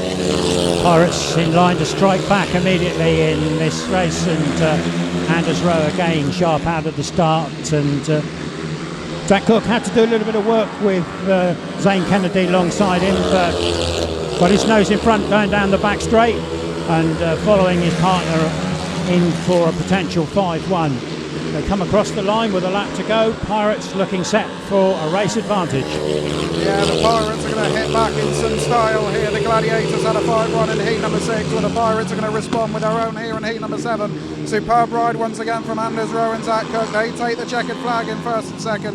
Zaine Kennedy comes home in 3rd, and Ben Barker will trudge around in his own time in 4th and takes the 4th place. The Poole fans on the back straight enjoyed that one, and they get their own maximum on the board, and we are back to a status quo. Anders Rowe remains unbeaten on the night, and he did it in a time of 53.66 as we take the classified result for heat number 7. A win in white for Anders Rowe, 2nd in yellow was Zach Cook, a 5-1 for the Pirates with 3rd in blue Zaine Kennedy. Ben Barker battered and bruised back in 4th. 21 apiece on the night, 53.79 overall. Neil Middleditch will breathe just a little bit easier again. Yes, Pirates do what they often do and strike back without delay, and I've got to say that when you follow the Pirates, you know that no meeting is ever complete until the Pirates are numerically out of drawing. So well, we can see here, Rob, on the screen very quickly, you can see how it's evened up now with the bit of track work that went on. Yeah. The gate stats, you can see a fair share of points. The middle seems to be where we're getting the most points at the moment. We're going to have a change in yellow. Paul Starke will replace Matt Marson here in heat number 8. So Neil Middleditch is the first one to make a reserve switch. We're so used to Garry May changing his reserves, but Matt Marson is going to sit this one out, and we're going to get Paul Starke out with Tobias THOMSEN. So this is a good one now. Ben Trigger's going to need to back up his last ride once again, along with Alfie BOWTELL, who followed Nicolai KLINDT home. Hopefully he won't have any more engineering gremlins. And we will soon take the official lineup as the riders get to the tape. Tobias THOMSEN doing plenty of gardening to the outside. So off the inside in blue will be Ben Trigger. Gate number 2 in yellow, Paul Starke. Gate number 3 in red is Alfie BOWTELL. Gate number 4 in white, Tobias THOMSEN. yes, you can see this one swinging back the way of the Gladiators, can't you? With Ben Trigger no doubt on a high after what he did in his previous outing, and Alfie BOWTELL coming in on the back of a 5-1 as well. So positive signs for the Gladiators here. Pirates will need to be on their mettle with Starke and Thompson, the pair in question. I can see my breath when I'm breathing, Rob. This is a worrying sign for the rest of the night. I think you might be reaching for that hat at some point. I'm glad I brought the extra coat. Yeah, I've just asked the lady who's bringing the refreshments not to put any ice in my Coke. Yeah, but can she put plenty of hot water in the teas? I think will be the message. But we get them at the tapes. Good shot there from Paul as they come to the tapes. The green lights are on, and away they go. Ben Trigger's made a good one. So is Alfie BOWTELL. Ben Trigger's going to try and push Paul Starke wide. Can he hold it to the inside? Yes, he can. shuts Paul Starke off going into bends 3 and 4. Alfie BOWTELL is being followed around by Ben Trigger. This is tit for tat. Tit for tat indeed, and again, good starting from the Gladiators. They're making the Pirates look sluggish from the gate tonight, and in all honesty, they are doing their very, very best to get those points on the board for the Gladiators. So BOWTELL leads it, Trigger in second place, Starke in third, Tobias THOMSEN adrift at the back. 1 to go, and it looks like it's going to be a good one for the Gladiators. It certainly does, because not only are they going to bring home another 5-1 to raise the roof, but they're looking so stylish and smooth up here in the front end. Alfie BOWTELL and Ben Trigger get the home straight off their feet again. And what a meeting this is turning out to be. They're trading blows, the Gladiators and the Pirates. It's everything these fixtures should be between the old rivals. Ben Trigger punches the air with Alfie BOWTELL. A 5-1 to hit back at the Pirates, who had a 5-1 of their own in heat number 7. This is, I hope you're enjoying this at home, because I am loving every minute of this, Rob. This is proper exciting speedway. Yeah, ding-dong stuff, isn't it? Goes one way, then comes back the other, and we've got plenty more to go in the heats 9 to 15 that are still to come. At the moment, advantage to the Gladiators, well under them. They're sharp out the starts tonight, and it's paying on the scoreboard. It certainly is. Your Class 5 result for heat number 8, a win in red for Alfie BOWTELL, second in blue for Ben Trigger, third in yellow for Paul Starke, and a fourth in white for Tobias THOMSEN, who's just struggling a little bit down here in Plymouth this evening, but there's still one ride for him to potentially take over there in heat number 11 when he'll be back out with Richard Lawson. But just what Garry May would have wanted after Poole struck back to level the meeting. As we take a look at the replay, we're going to see, my eyes were immediately drawn to Ben Trigger's start, but Alfie BOWTELL absolutely flies off gate number 3. So it's the extra time going to be given in heat 9 before start, who's doing 2 on the trot, before start doing 2 on the trot. Into the bend, and Alfie goes high and wide, and Ben, this is where Ben shut the door on Paul Starke, and unfortunately for Paul, that was probably as close as he got for the rest of the race. Yeah, it was a very, very sensible first 2 corners from the Gladiators there, with Ben Trigger down tight on the line, Alfie BOWTELL riding wider towards the fence, and away they went. We are just hearing, we're going to send Rob down to the pits to see who he can grab a word with, because we're going to have a bit of extra time with Paul Starke out in heat number 9, but we do have some news for you, and it's rather unsurprising news, unfortunately. Plymouth captain Ben Barker is out. He is withdrawn from the remainder of the fixture. He wasn't comfortable in that last ride, clearly, and as me and Rob probably alluded to, a bit of a medical advice has been given to Ben, and Ben has withdrawn from the remainder of tonight's fixture, hopefully to rest himself up for Oxford on Wednesday. If not Oxford on Wednesday, then it will be a couple of weeks before the Gladiators are next in action. As we look down at the home straight, they're just enjoying their night, trying to keep warm. As I say, it's definitely gone a bit chilly in recent heats. Let's see who Rob's got in the pit. LHS stand.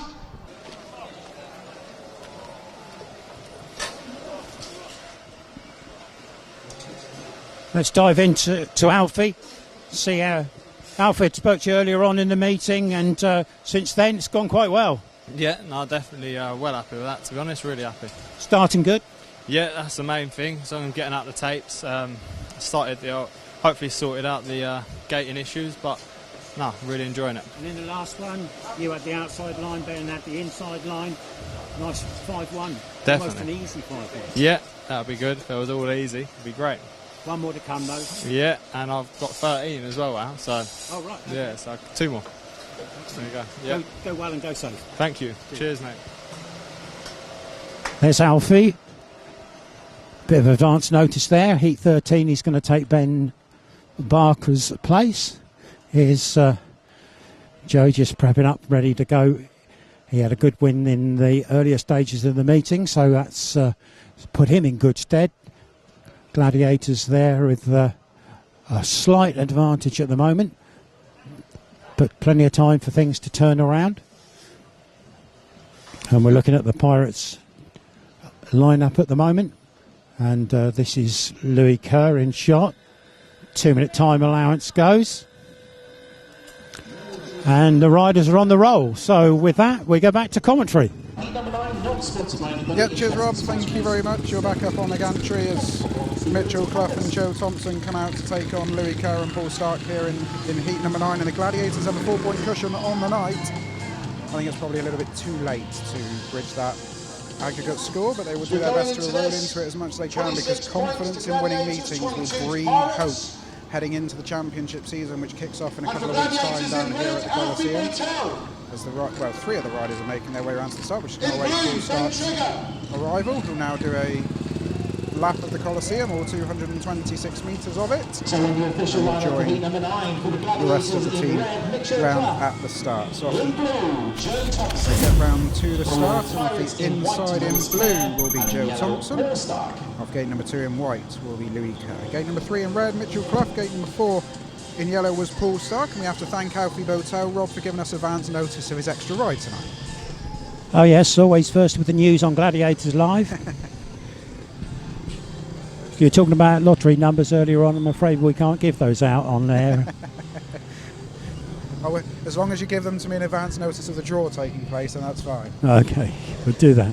I suppose it's no surprise really, Alfie coming back out with Nicolai in 13 now with Ben out of the fixture, given that they've obviously already had a maximum under their belt. And Very understandable. Yeah, understandable. obviously it's going to be a tough ask holding off Richard Lawson and Louis Kerr anyway, but any help that Nicolai can get in that heat will be greatly welcomed as the riders come up to the tape. So you'd have to possibly favour the home team here, but Mitchell Cluff needs to get a good start. Yes, he does. Gate number 4 is proving a little bit tricky at the moment, so points from there will be good.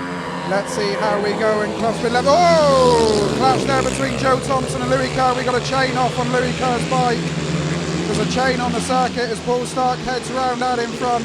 Paul Starke shows the way with Joe Thompson in second place. Third in red is Mitchell Cluff. Louis Kerr has retired. Joe Thompson has actually just gone over that chain. And Paul Starke's out and gone though up front. Yeah, it's unexpected because that outside starting position wasn't doing anybody a lot of favours, but Louis' bike failed on the way to the first corner, and it allowed Paul Starke the run round, and after the 3 laps he's got the fresh air and away in the next one. Yeah, clean air in front of Paul Starke here, who's enjoying this heat a little bit more than the last one. But as he flies around, Paul Starke will limit the damage for the Pirates here with a 3-all. Harsh luck for Louis Kerr, who suffered contact going into bend 1 with Joe Thompson. The clutch chain appeared to come off. He's lost his clutch cover as well. Not Louis Kerr's most enjoyable trip to Devon thus far, but he's still got a ride to put it right a little bit later on, as Paul Starke takes the applause of the Pirates fans down the back straight. But it is an important win for him. Limits the damage, as I say, 54.52 is the winning time. Second in blue was Joe Thompson, with Mitchell Cluff getting points on the board due to Louis Kerr's retirement. But there is the full result. A win in yellow for Paul Starke. Second in blue, Joe Thompson. Third in red was Mitchell Cluff, and retiring at the back with that, after that early contact, was Louis Kerr. So there we go. It's a shared heat.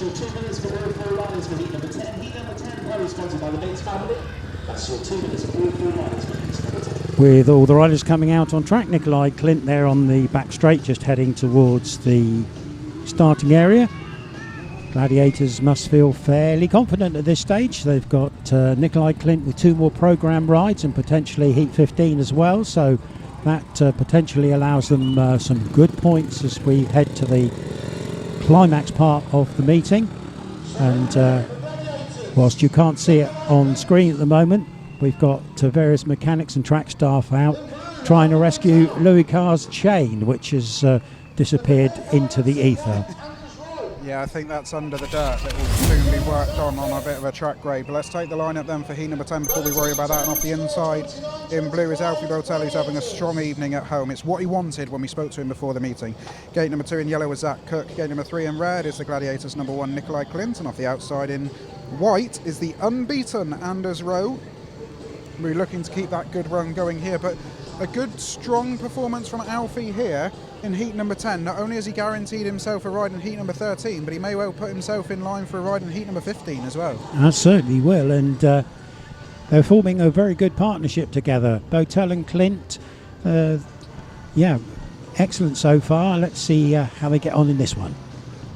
Absolutely, Alfie's always a rider who goes well around the home track. Obviously, he spoke about his frustration at things just not working out on Wednesday night. But as for a few of the Plymouth riders, the score perhaps didn't necessarily reflect their effort on Wednesday. Quite a few of the supporters who did make the trip up to Wimborne Road praised them for their commitment, their effort. They never stopped going. And it was just the Pirates with that much stronger on the night. Let's see what Nicolai and Alfie can do here. Can they follow up that earlier maximum in heat number 6? The green light's on, the tape's rising, away we go. Alfie off the inside with Zach Cook is going to be followed round by Anders Rowe. And this is where the Pirates are oh so strong this season in the engine room of the team. Anders Rowe and Zach Cook, it's almost a steal having them at 3 and 4 as Alfie puts Zach under pressure. And Andy Boat hangs on. He's just about kept it under control. It looked like he was going to do a Ben Barker for a second, but fortunately he's on board. But he can't peg back those Pirates. Anders Rowe leading out front again. Zach Cook tucked in behind. Nicolai KLINDT putting the pressure on now. Can KLINDT do anything over the last lap? We've got 228 yards to go, and we'll soon see. Yeah, Alfie really did hamstring himself by trying a little bit too high and wide going into bends 1 and 2, but Anders Rowe will continue on his maximum trend here this evening. 3 rides, 3 wins, and Rowe and Cook bounce back with another 5-1 to the Pirates to even up the score again.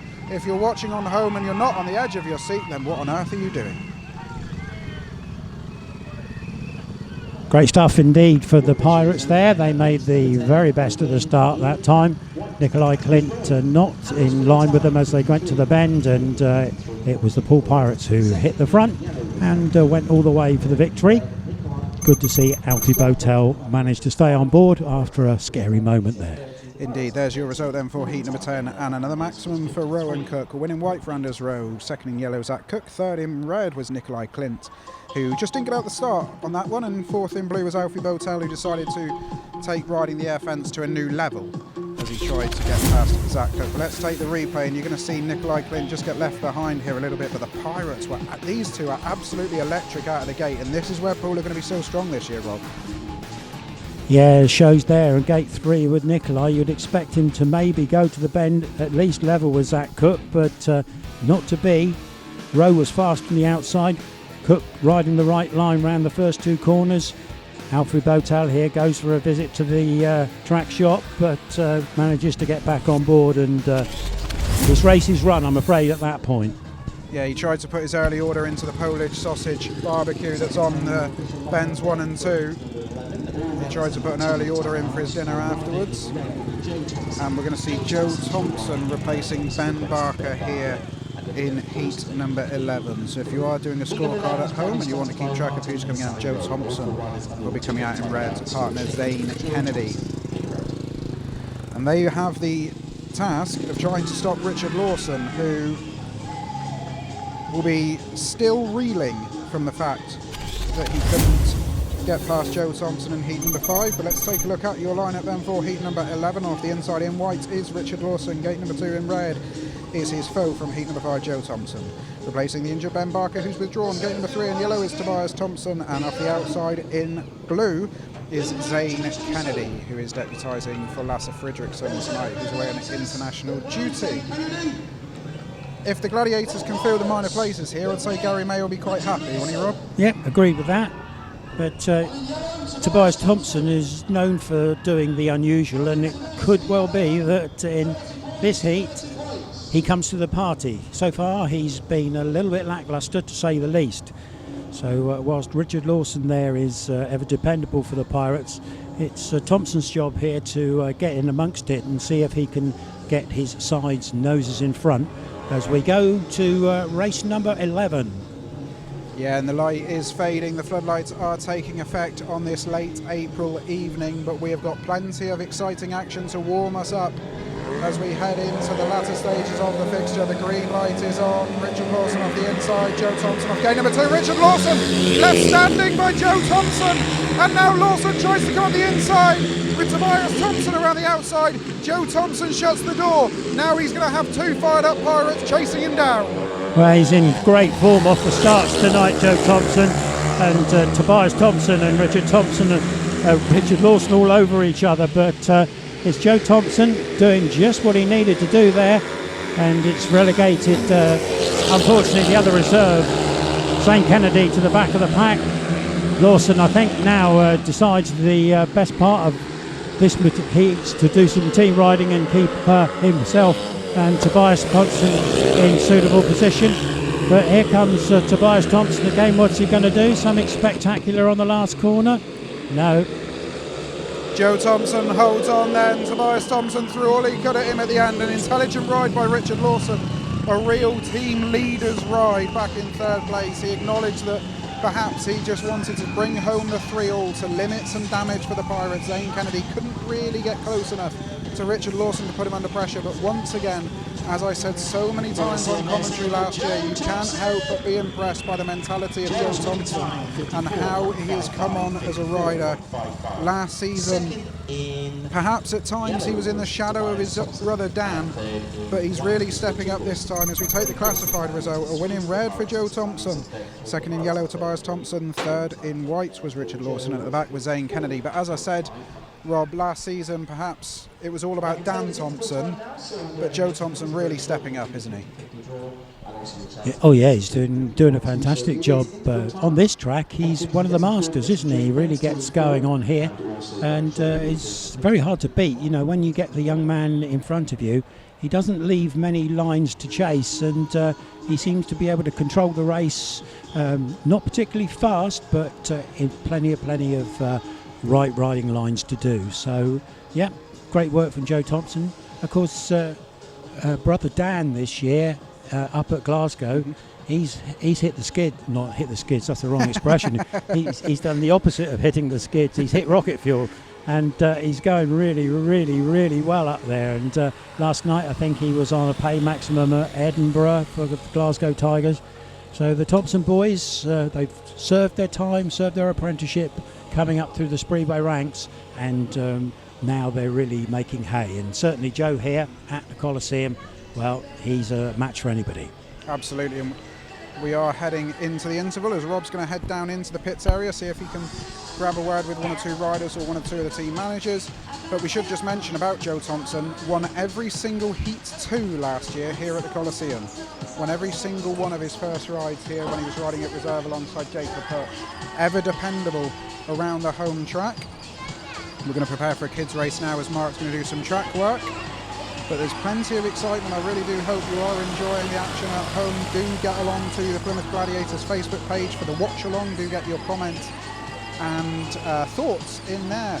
It is always great to hear them, and they do get read out on the track's announcement system here. Over 800 people got involved last week. Really great to see the club pushing that idea of marketing, and hopefully at home you are enjoying it. Let's see who Rob's got down in the pits.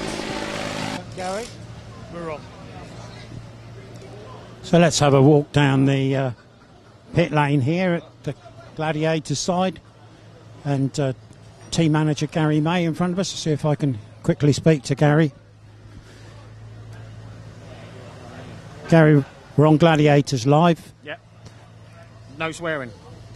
Yep. Jolly good. No fines. Yep. Good meeting. Enjoying it? Yeah, I am. Yeah, it's really close, you know, and you know, it's nip and tuck at the moment, isn't it? You know, either way, it's all on the gating at the moment. You know, Paul just got a nice 5-1 with them two gated, and then, you know, Joe just won that one. So it's really good meeting tonight. You know, and I've lost Ben Barker now, so I've got to try and just do the best I can, and yeah, it's really good. What is the latest on Ben? Is it a shoulder injury or? Yeah, just hurt his shoulder. He can't really turn the bike much, so you know, it's no point in him going in, you know, because we've still got a chance of getting something out of the meeting. So pulled him out, and we just go with that. Yeah. So you've got IRR running for him. Gives Joe another ride. It gives Alfie another ride later on, I guess. Yeah. Well, Joe's just been out.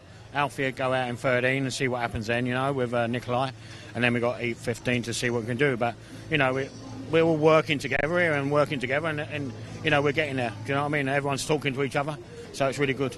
Nice big crowd again tonight, and enjoying lots of close racing. Yeah, it is. And you know, with Poole, they're a good side. They've got 4 top riders, and we're just still hanging in there, you know. And it's my job to get them motivated and talk to the riders to do certain things. And at the moment, it's working. So let's see.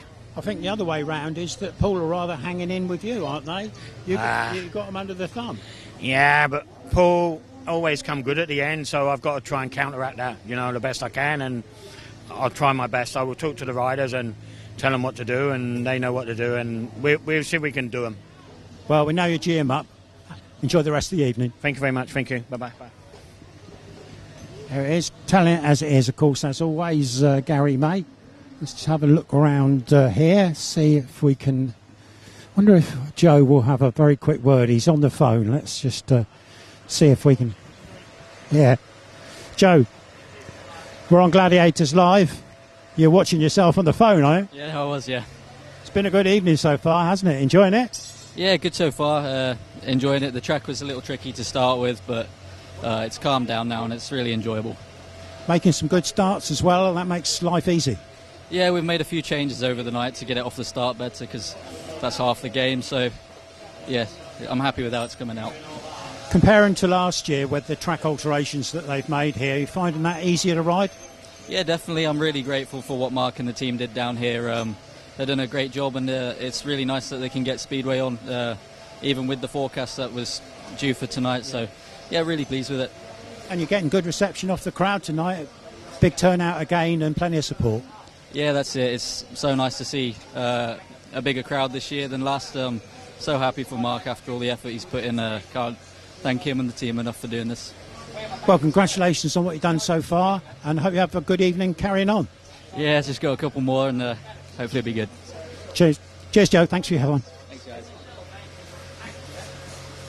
There's Joe. That was nice to hear from Joe. He seems a very happy man. I was going to ask Richard if he'd speak to me, but I don't know how you're feeling about having a word. Yeah, fine. Not the best of nights so far for you or for the Pirates, but still time to come good. Yeah, I feel all right. Just that Cape 1's atrocious. I thought I found a little fresh bit, but I slipped straight into the other rut, and I think that made it worse. I was a bike length behind, and then, yeah, it was just follow my leader after that. It's tough to pass, but it is doable to pass, so, yeah, here's what it is. See what E13 brings. Yeah. For the Pirates, good start to the season, positive at Oxford, big win Wednesday night, setting things up very nicely going forward. Yeah, exactly. Yeah, 2 meetings, 2 wins, and yeah, we're in the mix. I'm not sure what the score is right now, but yeah, I think we can still pull this off. Evens. Evens, there you go. And Pirates usually come good towards the end of the meeting, so fingers crossed, maybe again tonight. Yeah, fingers crossed. Yeah, it's Louis had a couple of bike issues and things like that, and we've thrown away points that we shouldn't have. I have, and yeah, I think we can still pull it off. You see Ben go over the fence earlier on, frightening sort of thing to watch from a rider's point of view. How do you feel when you see that on another rider? Nah, it doesn't bother me. Tough. Thanks for your time, Richard. No, go well. Let's catch Midlow.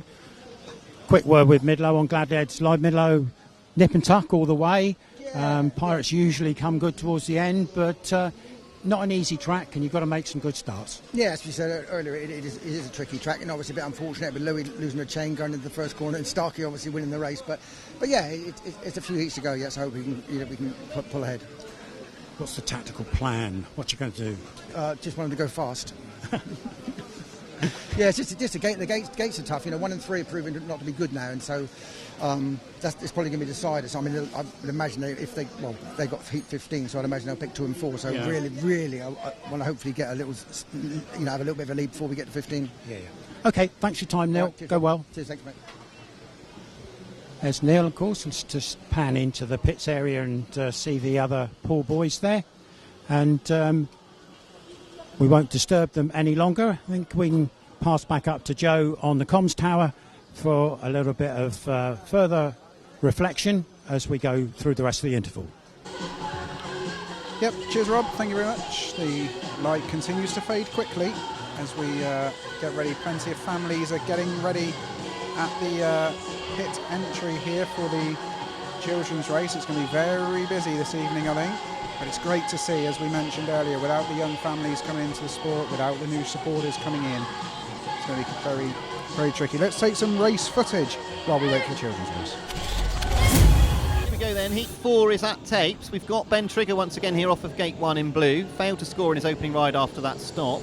Luke Killeen off of gate 2 in yellow. Ben Barker here for his first ride in red. And Cameron Heaps off the outside in white here for the Cheetahs.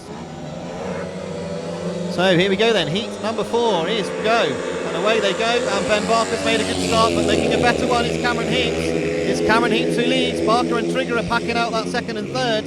So Luke Killeen will look to go round the outside, but look at Barker going right round the outside. He sweeps round the outside of Cameron Heaps. Well, I said he's a man in form. That was a great piece of gating by Cameron Heaps to get over the top of Ben Barker, but Barker enjoying those third and fourth bends, the remodeled third and fourth bends, and sweeping around Heaps to take the lead. And he's looking very good out front at the moment with Heaps in hot pursuit, and coming up in third place is Ben Trigger. So Ben Barker is pulling away here from Cameron Heaps, who's doing a great job in that second place. Ben Trigger is working hard to keep Luke Killeen at bay in that fourth to secure a 4-2, and another heat advantage here for the Gladiators. It's going to be a win for the captain. It's Ben Barker who takes a win. Cameron Heaps in that second place, Ben Trigger third, and Luke Killeen out the back. So here's the results then of Heat 4. It was a win in red for Ben Barker. 3 points to him, 2 points to Cameron Heaps in white, 1 point to Ben Trigger. You join us with the children's race. The dog has cut the corner. There's a dog out there, and unfortunately the dog's taken to the infield, but they're far more energetic than I would be taking part in the children's race. But as I say, great to see that there's plenty of them out there as the leaders make their way round to the starting gate. Interesting from your conversations down there, the dog's going again. The dog fancies a second. I've got to say that the dog's race jacket is better than the Plymouth team's race jacket. I've never seen a dog take part in the children's race, but there you go. It's a first for everybody. Interesting to note from your chats, Rob, about Richard Lawson mentioning about gate 1 and Midlow mentioning about 1 and 3. Of the remaining 3 heats to go, as you see the back of our heads from behind us. Should we turn and face the camera?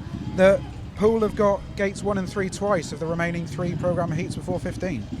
Yeah, that's ominous, isn't it, from a Poole point of view? And how do you find a gator who can make something out of gate number 1 tonight? Nicolai KLINDT has got it, of course, in heat 13. So how will he cope with it? Experience, I suppose, and should know what to do. But if the track's not come to gate number 1, then, well, you know, you just have to make the best of it, don't you? And you're relying on your partner to come out of gate 3 and try and salvage something for you. But as you say, 1 and 3 look to be a bit of a problem at the moment. And as Gary said, 2 and 4 in the nominated could be the way to go. So all to play for as we go into these last few heats. And nip and tuck, enjoyable meeting. Hope you're enjoying it at home, especially back there in Dorset. And of course, all around the West Country here, where we've had a great evening speedway so far, with lots more to come. Plenty more action to come your way, and I think it's safe to say that Garry May's decision on gate selection in Heat 15 is probably going to be his easiest. Although, having said that, he is a braver man than I to go up to Joe Thompson and say you are not going to come out in Heat 15, because I think Joe is really showing us a maturity here tonight. As we take a look at the riders' scores then so far, Nicolai KLINDT on 6 for the Gladiators, Alfie BOWTELL 6 paid 8, Mitchell Cluff with 1 paid 2 from his 3 rides, Joe Thompson with an impressive 10 from his 4, Ben Barker withdrawn after 2 rides, Zaine KENNEDY was 4 from 3 rides, and Ben Trigger, an impressive night for him, 6 paid 7.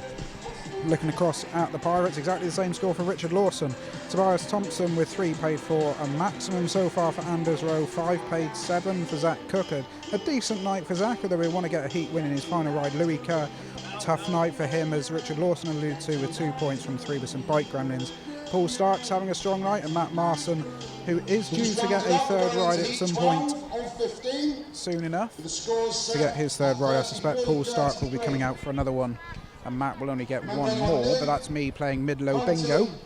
I can barely play Garry May bingo, so I daren't try and second guess a opposing team manager. But it's evenly poised with 4 heats to go, and this is exactly what you want from competitive speedway. Certainly is. And if all meetings were this close, then we'd be in dreamland, wouldn't we? Unfortunately, they don't always go that way, as evidenced on the TV on Thursday evening when Ipswich took on the Brummies. It wasn't scintillating, that one, I'm afraid. But tonight, well, there's been some passing. There's been some great gating from the Gladiators to get them into good positions.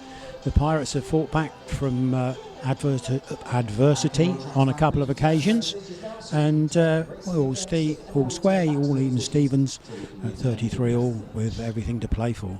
Well, we've already had announced that we're going to have one change here. Matt Marson is going to come in yellow and replace Paul Starke. He's going to come off the dreaded gate number 1. Appeared to me that Zaine Kennedy is in the red helmet colour and perhaps replacing Mitchell Cluff in here. We'll get that confirmed once the riders come out onto the track, but it did look like Zaine Kennedy and Ben Trigger it is who are going to try and hold off Anders Rowe and Matt Marson. If they can get out of the gate and hold Anders Rowe off, this is going to be a big pivotal heat for the meeting.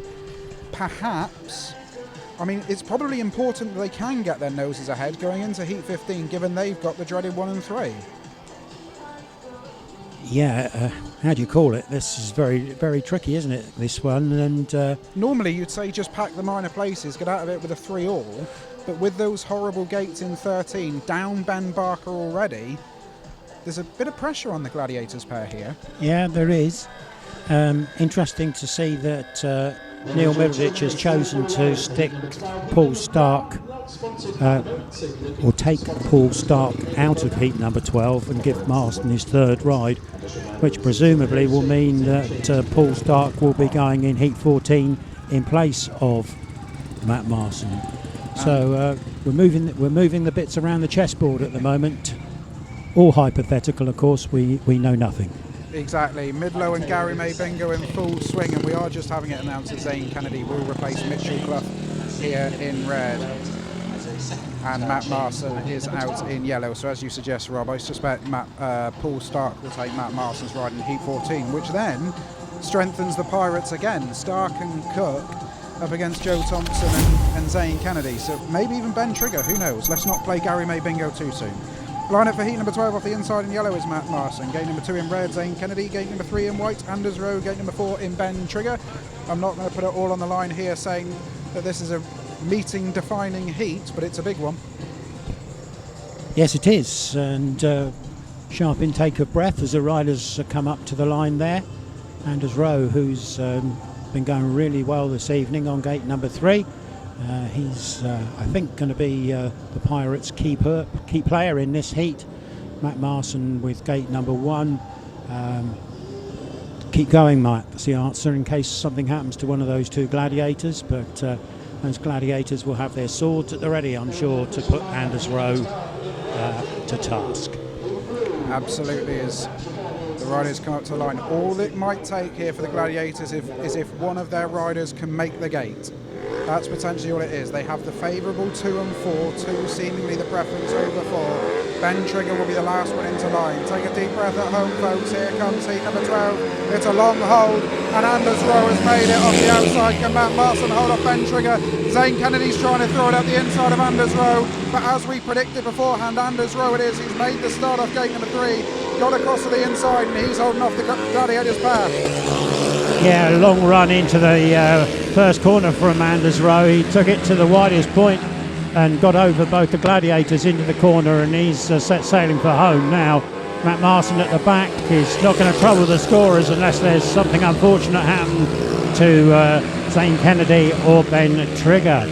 We come around and we're going to see the last lap flag out. Anders Rowe comfortably in front. He absolutely is, and as you say, Matt Marson just needs to keep going just in case engine failures to rev any of the Plymouth riders. But Anders Rowe has looked superb all night, and he will come round to take a 4th win on the evening. He's a maximum man tonight. Anders Rowe takes the checkered flag in front. It's a 3-all, as we suggested that it may well be with the Gladiators pairing filling the minor places. To the credit of Zaine Kennedy and Ben Trigger, they were never adrift of Anders Rowe. They were just never close enough to land a blow, but it is so evenly poised, this meeting. Let's take Anders' winning time, 53.92 after the track work. That's not a bad time, and we'll take the classified result 36 apiece on the night, but it's a win in white for Anders Rowe, second in red Zaine Kennedy, third in blue Ben Trigger, fourth in yellow Matt Marson. It's a status quo as it's been for most of the night. Oh, this is exciting stuff. Certainly is, and well, who's going to predict which way this is going to swing is open to anybody, isn't it, really, at the moment. Heat 13 coming up next, where the big guns usually start firing off at each other. Nicolai KLINDT there is first out on track. He'll be no doubt straight round to grate number 1 to see if he can find the sweet spot. Yeah, can someone give him a shovel? As we've already had advance notice, Alfie BOWTELL it is who's going to come out here in blue. He will have the more favoured gate number 3 of the Gladiators pairing. If we had the choice, I'm sure that Garry May would swap them around. Unfortunately, he doesn't have that option. So, can Nicolai KLINDT do something that seemingly not many riders have been able to do all night and make gate number 1 work? I can guarantee he is going to take every second that the start marshal allows him here to try and get something going off gate number 1. This, now, Rob, it's safe to say, is a pivotal heat for the meeting. Oh, I don't know about that. They're all pivotal, I think. We are back after a short break, couple of technical gremlins creeping in, but as I said, Rob, you were saying that every heat's pivotal. It is, but this one's massive. This is more pivotal than the next one. Maybe. Certainly is. Let's quickly take the lineup as they get down to the start. In red is Nicolai KLINDT off gate number 1. Gate number 2 in white is Richard Lawson. Gate number 3 in blue is Alfie BOWTELL, and off the outside, looking for a change of fortune this evening, is Louis Kerr in yellow. And as predicted, Nicolai KLINDT is doing all he can to gate number 1. I wouldn't be surprised if he's not trying to put the back wheel on the grass, to be perfectly honest. He's not, but it would be a tactic, I think. It certainly would. He might get a bit more better grip off the start line. So let's see where they're going to line up here. Richard Lawson not happy with the starting position of Alfie BOWTELL. Richard obviously wants to be as far away from gate number 1 as he can possibly get in his grid box. Alfie wants to be as close as he can to gate number 2 because that's the golden highway, it seems, this evening. As Nicolai KLINDT will keep them away. Alfie now switches at the last minute to go wider out on gate number 3, so maybe a few mind games from Alfie BOWTELL. What can Nicolai KLINDT do off gate number 1? The tapes rise and away we go, and Richard Lawson gets there, but so does Alfie BOWTELL. Nicolai KLINDT, he's almost on the infield. Alfie BOWTELL tries to go the inside of Richard Lawson. This is perfect for the Gladiators. They're filling the minor places, and Nicolai KLINDT is now set after Richard Lawson. Lawson at the front with KLINDT hunting him down. Louis Kerr at the back. He's not having the best of nights tonight. He's working hard to try and bring in Alfie BOWTELL into his line of sight, but Alfie BOWTELL steady around the inside curve there and happy to follow home Nicolai KLINDT. KLINDT not really laying a glove on Lawson at the front at the moment, lap to go, and it looks like a squared heat. Yeah, this is probably the Richard Lawson we expected from the start this evening. Absolutely flying around like a Sky Electrics track, but as he comes to take the checkered flag, it's a win for Richard Lawson, but I dare suggest that Garry May will be the happier of the two team managers. It's a 3-3 in the final heat, potentially, that Plymouth have gates 1 and 3. They have the choice in heat number 15. Oh, it's so evenly poised. Your heart goes out to Louis Kerr, who's had all sorts of issues across the course of the evening. Richard Lawson doing the job his team would have wanted. 53.73 is the winning time. Let's take the classified result of winning white for Richard Lawson.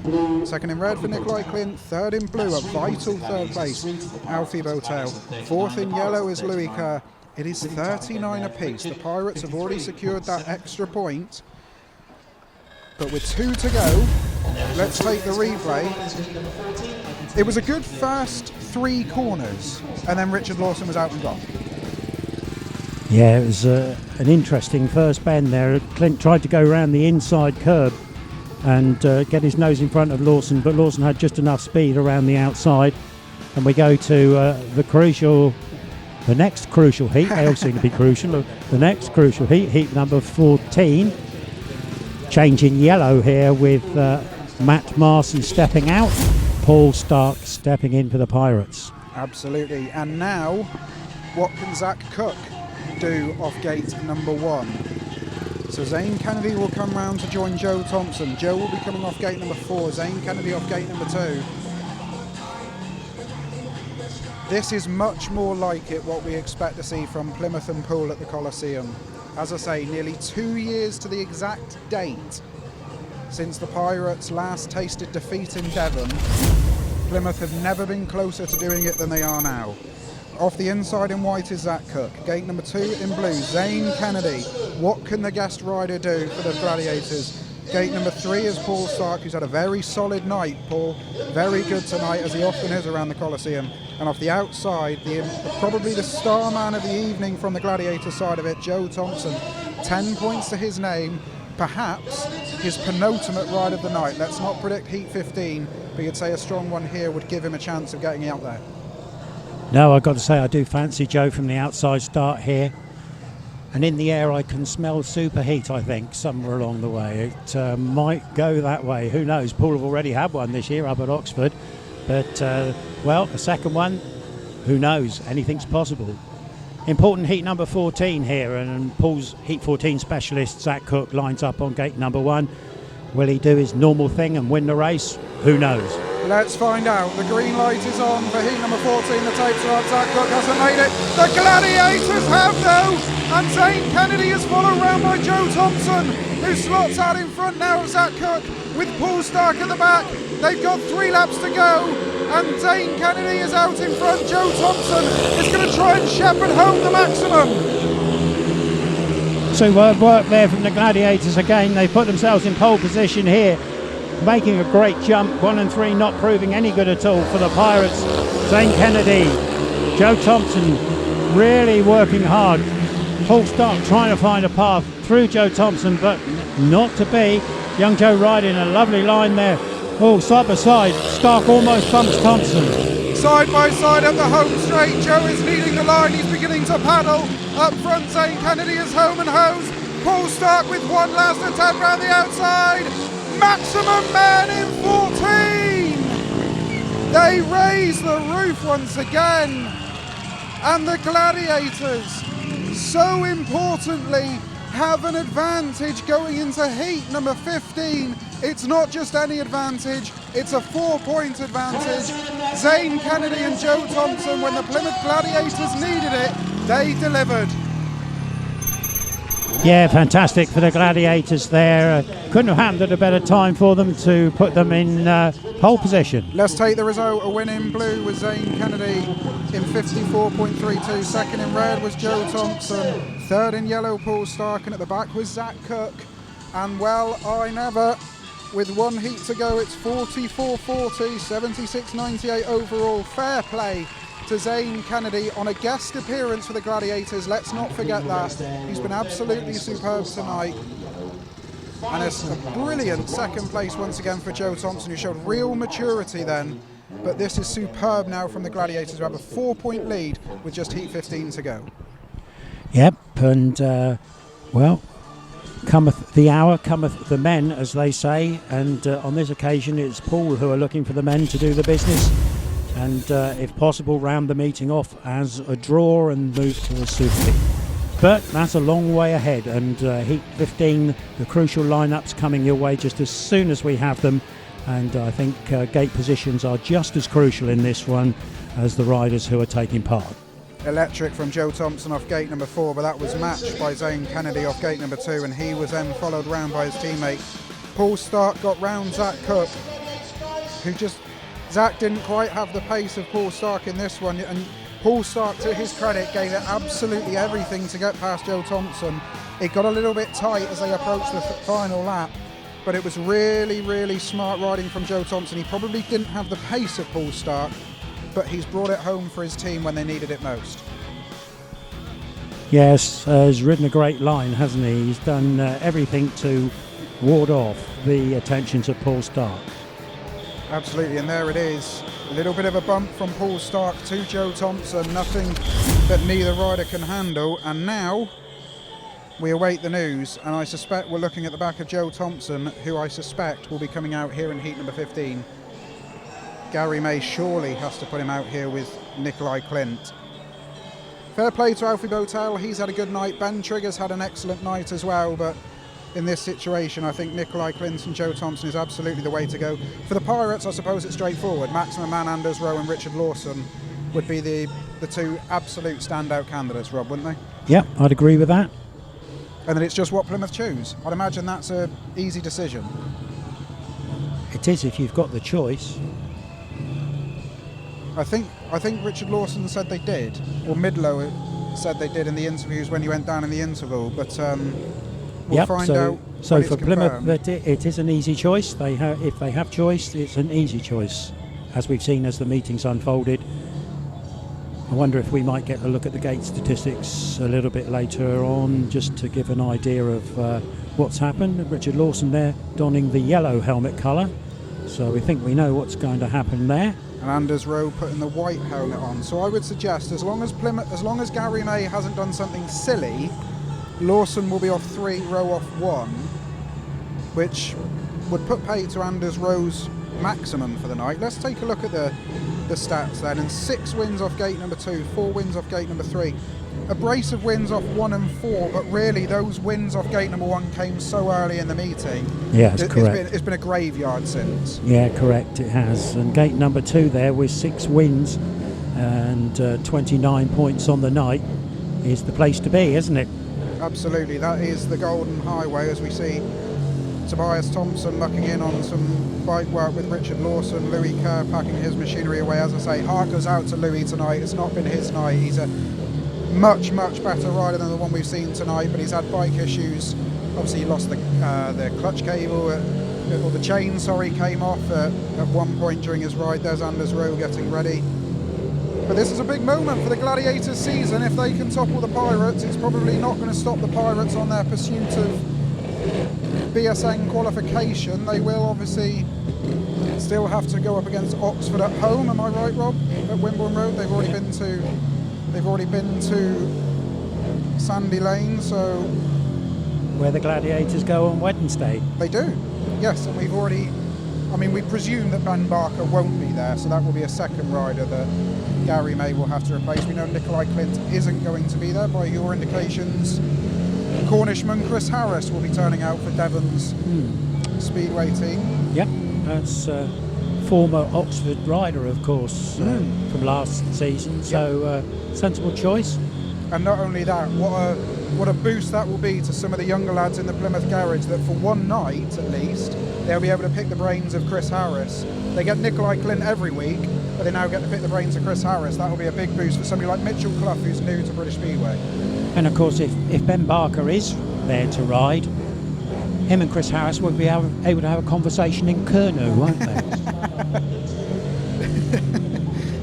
Let's get the ride up there. There's Ben Barker.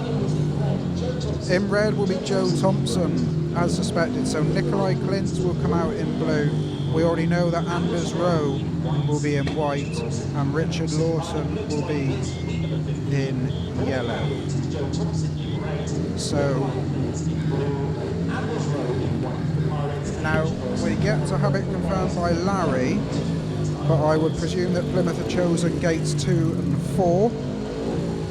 They have. We just had that confirmed by Andy, who's doing a sterling job putting the show together once again. Thank him. Rob, our cameraman, Paul, our cameraman, all the team here at Gladiators TV have done a sterling job once again. Ben Barker issuing one huge rally cry to Nicolai KLINDT as he comes out onto the track, and he does the same for Joe Thompson. Ben Barker is one fired up gladiator. He can't do anything on the bike, but he would love nothing more than to be the captain of the team, to defeat the POOLE Pirates as Larry tries to get the crowd going.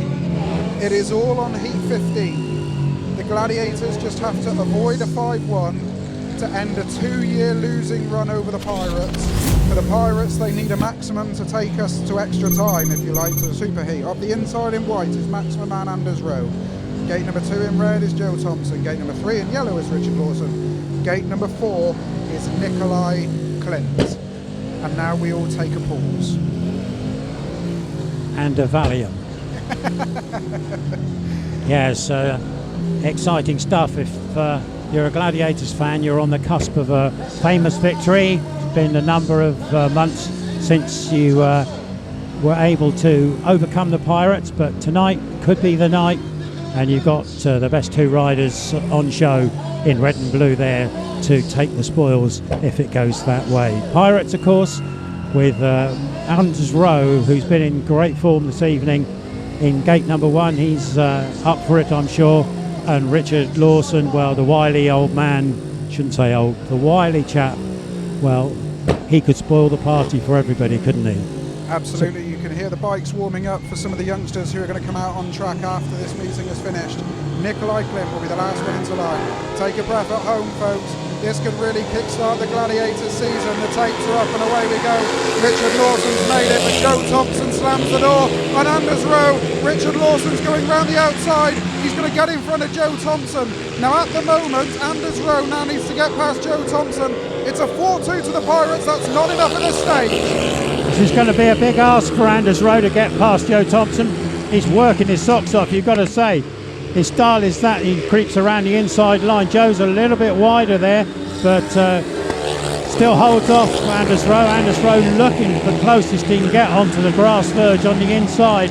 Rounding outside, Joe Thompson just fending off Anders Rowe. 1 lap to go, 226 metres. Anders Rowe is going to throw the kitchen sink at Joe Thompson, who has a look and closes him off. Richard Lawson's out in front, but get ready, folks. 2 years of pain are about to be ended. It's a 4-2 to the Pirates, but the Gladiators have defeated the POOLE Pirates on home soil. 2 years to the weekend since they last tasted victory over Neil Middleditch's treble winners. Credit to POOLE, they've given us a lot of entertainment tonight. Anders Rowe threw everything at Joe Thompson, but that ride just sums up Joe Thompson's night. Absolutely superb. Yeah, well done to Joe. He had so much pressure on him in that race. He's going to get the bumps. What a moment for Up he him. goes, well done, Joe. Crucial. Second position there, a 4-2 heat advantage to the visitors, and it's just the visitors who have to doff their hats to the Gladiators on this occasion with a 4-2 in their favour, giving the result 46-44 to the Glads. Yeah, let's take the final result of the evening in heat number 15. It's a win in yellow for Richard Lawson. Fair play to him. He said he felt comfortable earlier and he got the job done with 2 wins at the end of the night. Second in red was Joe Thompson. It's a third in white for Anders Rowe, who just wasn't able to do enough to get past Joe. And a fourth in blue for Nicolai KLINDT. As the number 1, he'll be disappointed that he didn't get involved in the action, but he will be as proud as punch that he is part of a winning team once again. Let's take a look at the replay. If you're a Gladiators fan at home, enjoy every moment of this. You can see Joe Thompson made the gate and pushed Richard Lawson wide, but Richard just about generated enough speed, and this is where Anders Rowe, Rob, throws the kitchen sink and all. Yes, he does, and let's be honest, he didn't quite get close enough to make a telling blow. Joe Thompson was riding a very sensible line, well controlled. He really knew what he was doing there. He left a few opportunities, but Anders Rowe wasn't quite on the pace and able to sneak through. So well done to Richard Lawson for the Pirates for taking the pressure in heat 15, but Joe Thompson, well, he's your man. And you are going to enjoy every moment of this, I'm sure, if you're a Gladiators fan at home. There's a happy Mark Phillips, big smile on his face. It's been a long time coming, this, a win over the POOLE Pirates. And we're about to take the final lap of honour. Garry May is going to enjoy every moment of this. I can promise you the Bar Bandits are about to make as much noise as they can at home as they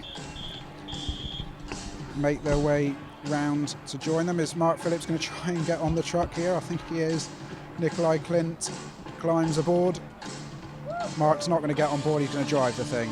And listen to this noise as the Plymouth Gladiators are about to make their way round on their lap of honour, and they deserve every moment of it. This moment doesn't happen very often.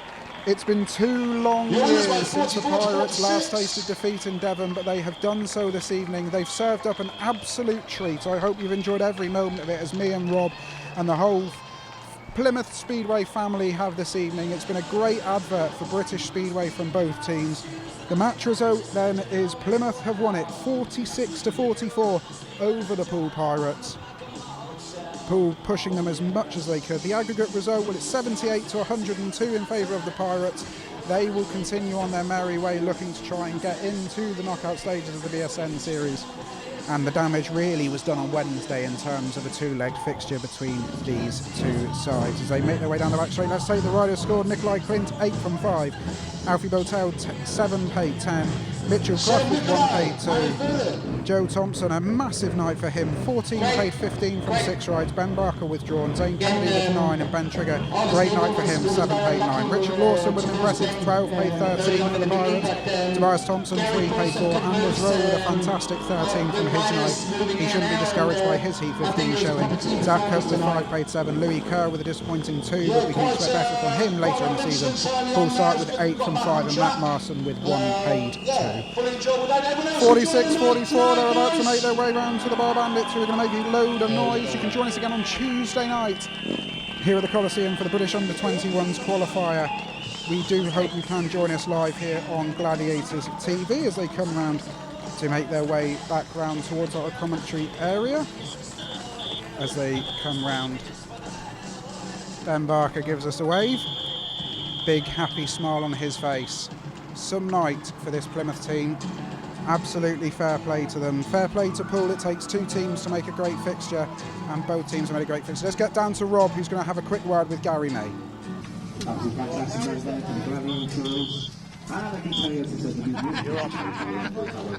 Well, we're going to have a quick word with the victorious team manager. Garry, you must be chuffed to bits. Oh, that's a brilliant result, wasn't it? You know, I don't think we've ever beaten POOLE. I'm not sure. You know what I mean? We got robbed at POOLE a few years back with the referee, with Alfie and that. You know what I mean? But I over the moon with the boys. So, you know, we did it without Ben Barker.